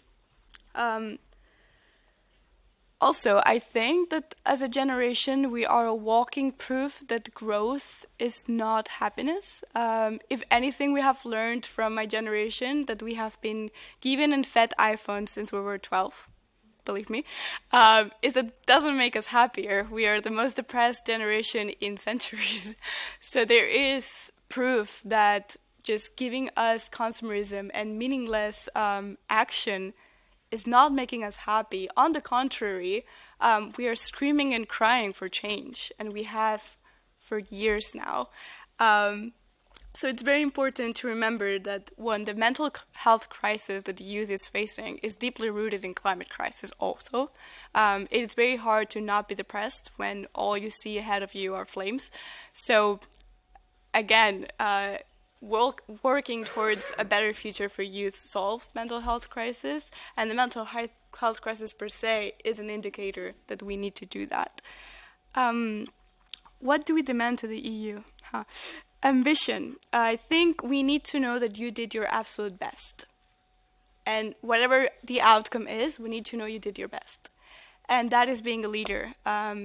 Europe has the meanings to be a leader, and anything less than a leader is not acceptable. We need to set an example. And that also happens in youth. It's not okay to just ask for an example and for us to not act as one. I think that my generation is doing a good job at bringing things up. Whenever you're saying that no one is asking for a European Green New Deal, today I had a very special moment. 5 years ago, I occupied the European Parliament together with other activists, which is today, I think, still holds the longest record of the occupation of the European Parliament. We slept there. We did yoga the next morning. It was quite fun. But we have relentlessly and very loudly been asking for it, and we will continue to do so, no worries, as long as it is necessary. Lastly, I think it's important to create spaces. It's very important to create informal or formal spaces for intergenerational dialogue to happen. There is not that many right now, and it's very hard for us to learn what future we want when we don't know what's being left. We don't know the traditions we're being left. I hardly know my grandma's recipes. And that by itself, I think, speaks a lot. And I hardly know what future my grandma had, what past she had. There is an insane need for spaces to be created that we can co-design together and that have meaningful participation where we can both learn from each other. Lastly, I want to highlight campaigns such as the Oxfam Intermon, which I am with now, of Make Rich Polluters Pay. There is more than 300,000 signatures right now. So there is a want and a need for a population to ask rich people and their actual polluters to pay. And there is no need for the basic classic population to pay the price of this crisis that they didn't create. I think a really good example is Catalonia. We are a leading cause, not because I'm from there, but we learned from the low emission zone in Barcelona that there was a high risk of letting people behind when we ask people to buy new cars, which of course makes sense. People usually don't have old cars because they lack them. So we have, by 2025, we're asking all cities that have more than 20,000 citizens to have a low-emission zone. And by that, we have created exceptions, social exceptions. We have created moratories. We have created help. And I think it's not that hard to do so, actually, to see social policies into climate policies. And it's not only hard, it's absolutely necessary. With that said, I think I will end. Thank you.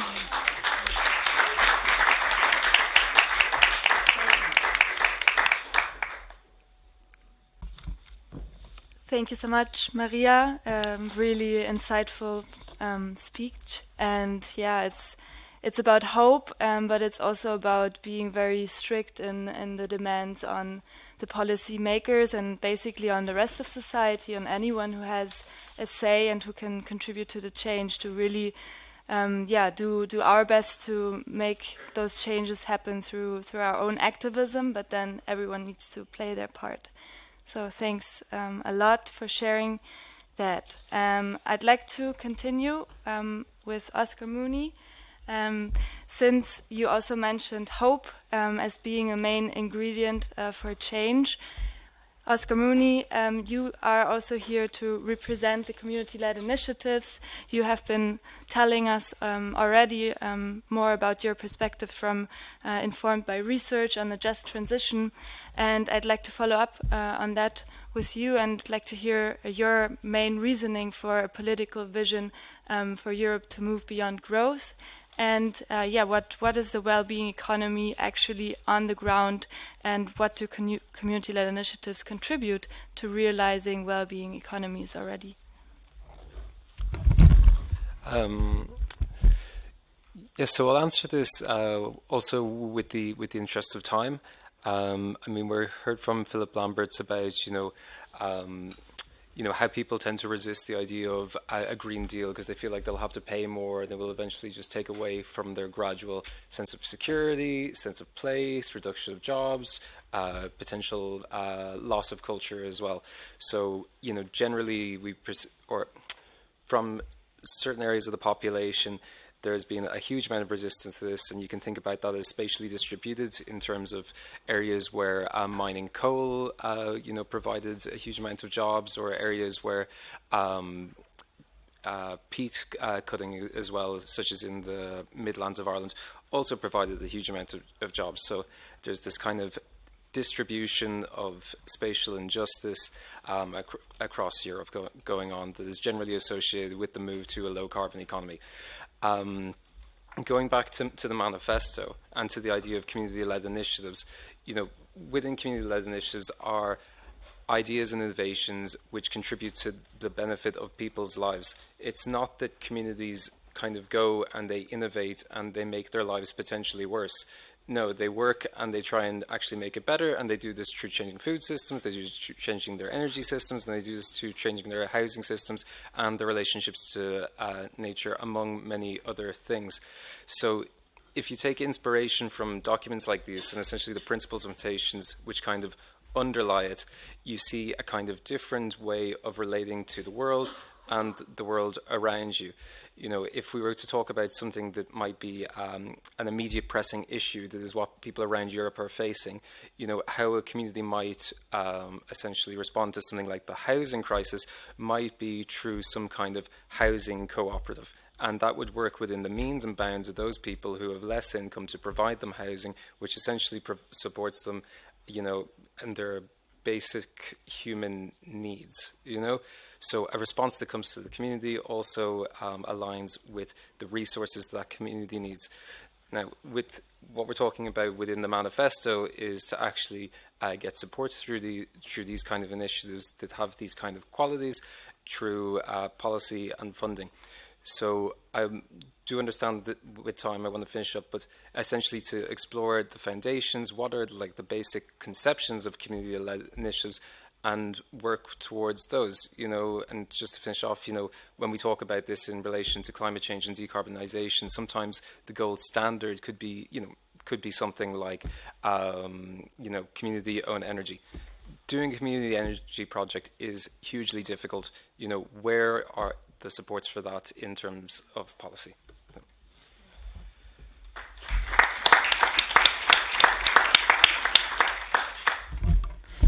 Really great to hear also these more hopeful perspectives from communities on the ground that can show that there are really also benefits to this transition, and that it doesn't have to be met with resistance but actually can be embraced because it will benefit the people who are engaging in those initiatives and beyond.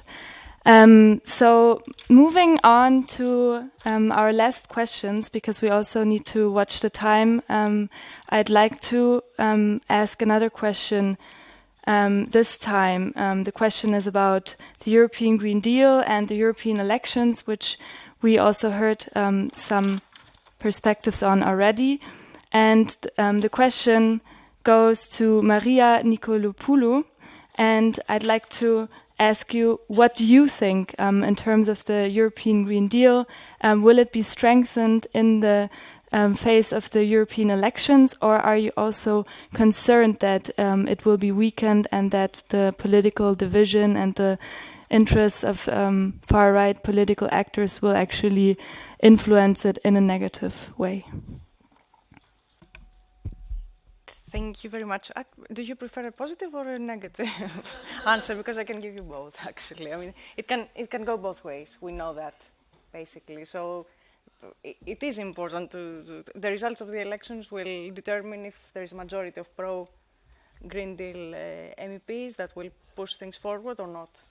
and this is clear. Now, the thing is that we do have the opportunity to put the Green Deal on the center of the debate, and precisely now that it is on the table, to try to generate the debate among the MEPs during the campaign and to detect who precisely will be for or against, and try to get a majority of pro-Green Deal people that we know they will eventually be able to influence the future Commission as well. So I think it's a clear way forward towards this direction. Now, I mean, we have heard so many things. I don't want to repeat everything. Just a few points.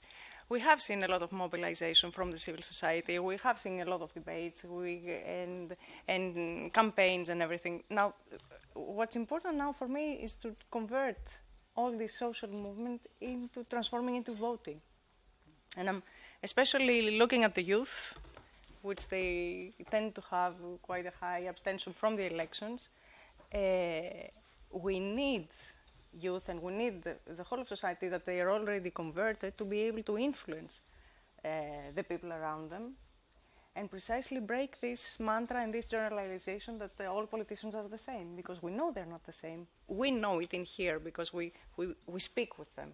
We have a different conversation with different sectors, and we know it's difficult, but if you have an ally or if you have somebody you understand or you have the same objectives, things can move easier towards achieving the sustainability and the Green Deal.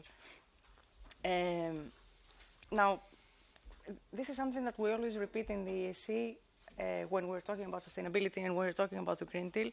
We need to think always the people on the ground. Apart from the biodiversity and the climate crisis and the pollution, there are other cross-cutting social crises that they have been mentioned throughout the afternoon, no? The inflation, the housing crisis, the cost of living in general. We are losing jobs in the transition. We are losing small enterprises. And this is why, ever since the beginning, ever since the proposal of the Commission to launch a Green Deal, we have always said from the EEC that we should be talking about a green and social deal. Because if we do not manage to push for climate policies that are socially acceptable and just, and be able to show people that it's not about only a question about sharing the burdens, but it's also a question of sharing the benefits of the transition. So if we do not take into account the people on the ground, this will also be translated into vote.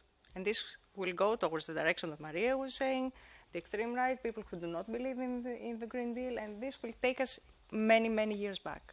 And we cannot afford this. We are running out of time. So in this sense, I mean, I'm always positive and I'm always getting motivated in this kind of debates and fora. So we can go for it as long as we organize and we motivate people to vote towards the right direction of this. Thank you.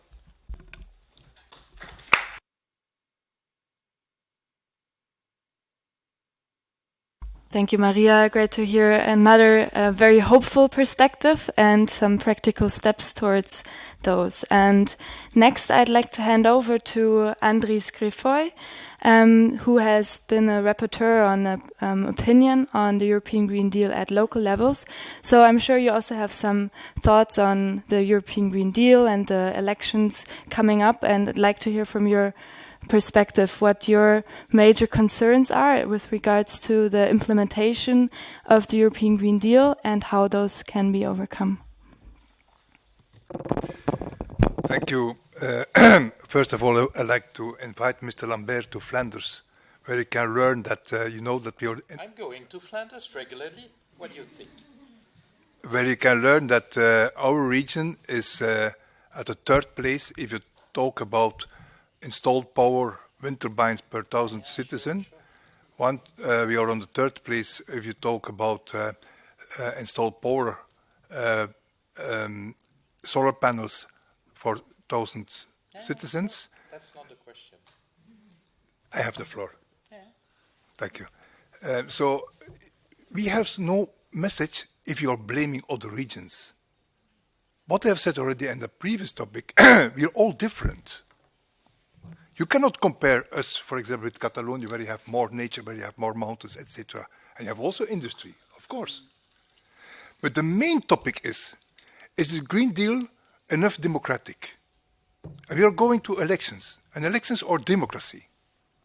So if people doesn't like, for some or another reason, the Green Deal, then we have to think what we have done wrong.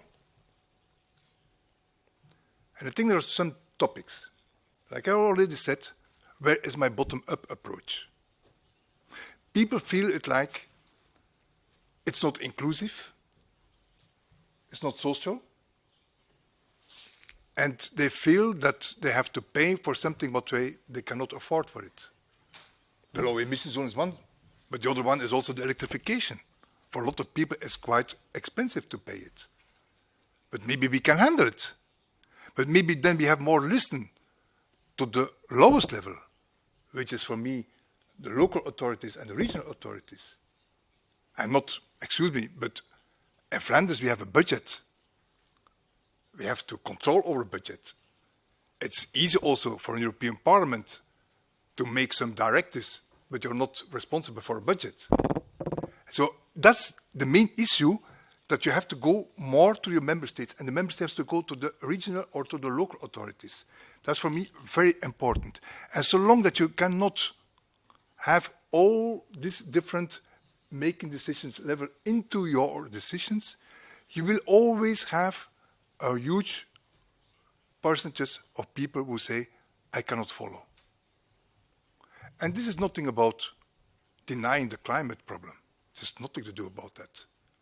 But this is also about, I've seen it when we have the energy crisis in Ukraine, because of the war in Ukraine, the price goes up and people are investing for energy efficiency. Because the first topic is for them their budget, their own home budget. They say, I cannot afford it anymore to pay such much for electricity and for gas, so they were trying to invest. And then you can accelerate with all kinds of subsidies, etc.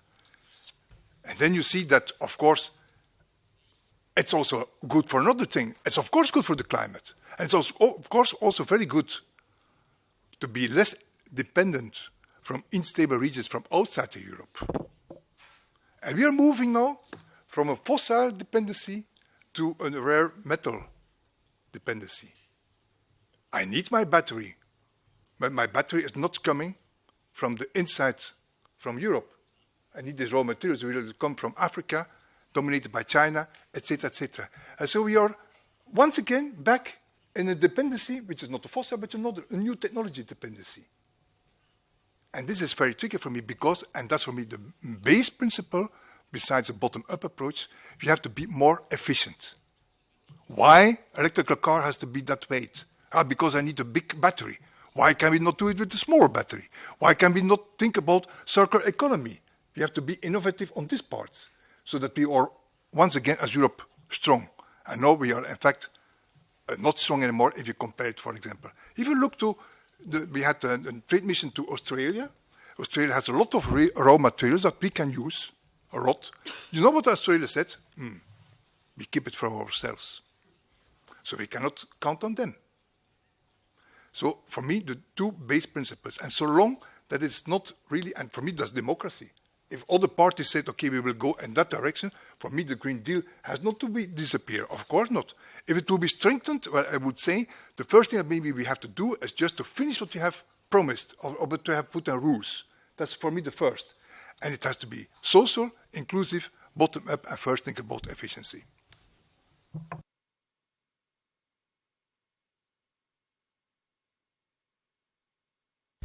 Thank you, Andris. That sounds like overall the values that we also are promoting here, social justice, inclusivity.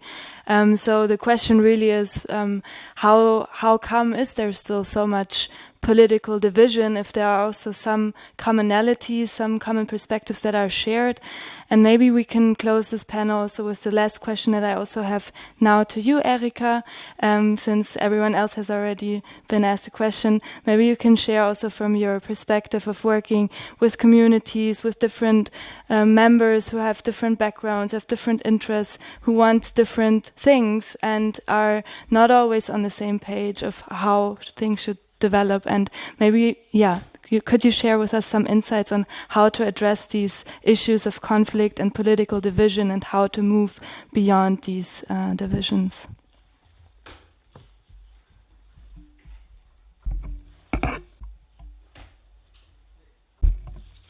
Thank you very much, Amélie. No, it's something that I think the first thing would be go local. I feel like the political divisions, it's a lot easier to address them if we're at a municipal scale and then can scale up, especially to rally support for the European Green Deal in this case. But what we see when we're working at the municipal or bioregional scale is that people have a lot more in common than they think. And I can give an example. One of the processes we were accompanying, which was a very political topic of extractive tourism in the Pyrenees, and we invited, almost 300 people participated in a process to establish guidelines to regulate tourism, and everybody said that's going to be impossible. There's no way to go through with that. And we had in the space environmental activists, tourism providers, politicians. But when we went down to the more essential questions, right? So that were very place-based. How do they, what do they want for their territory? What are their shared values concerning land and community well-being?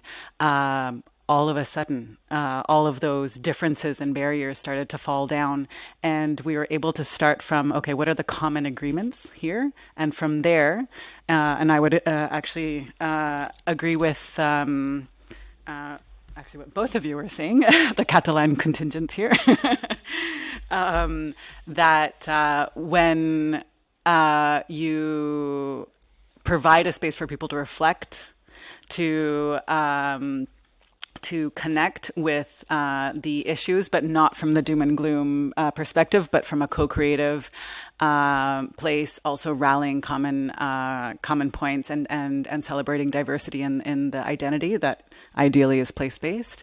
Then we're able to establish a common ground, and almost invariably, people agree with things that are proposed, for example, in the European Green Deal, where you would be very surprised that that business person or that politician does.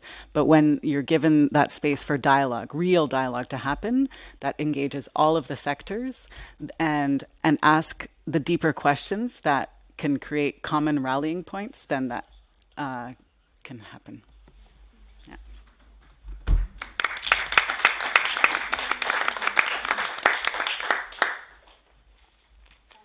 So this was also really amazing. I'm happy to hear your perspective of that there are ways to actually unite people on the ground. Of course, we need to be very clear about what are the lines that are important for us. And you said there are some common values that are established, and to maybe still understand that, there's some things maybe that are not in common, and to not just ignore those aspects, but to try to reflect on those in a very, very reflective manner.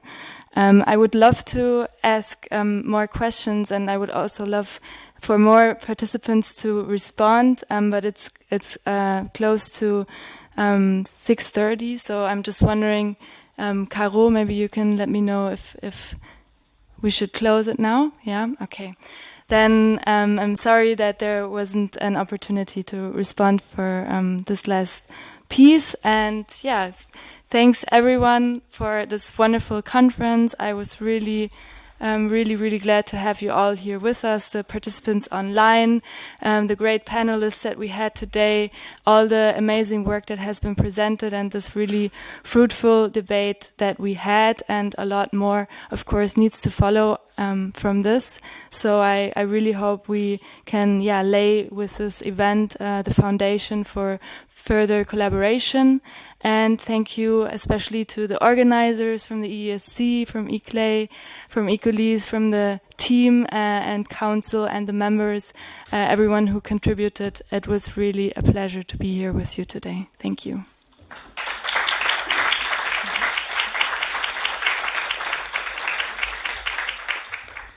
And we do also have a call for content partners for the Manifesto.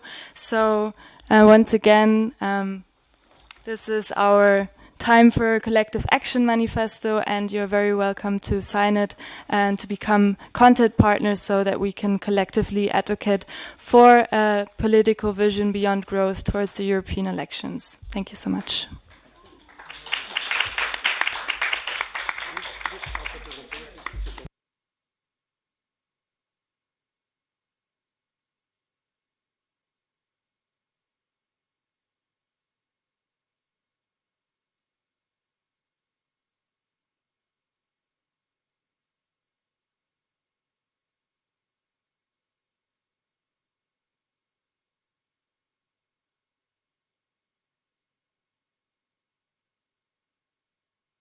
We're gonna do a group picture, so especially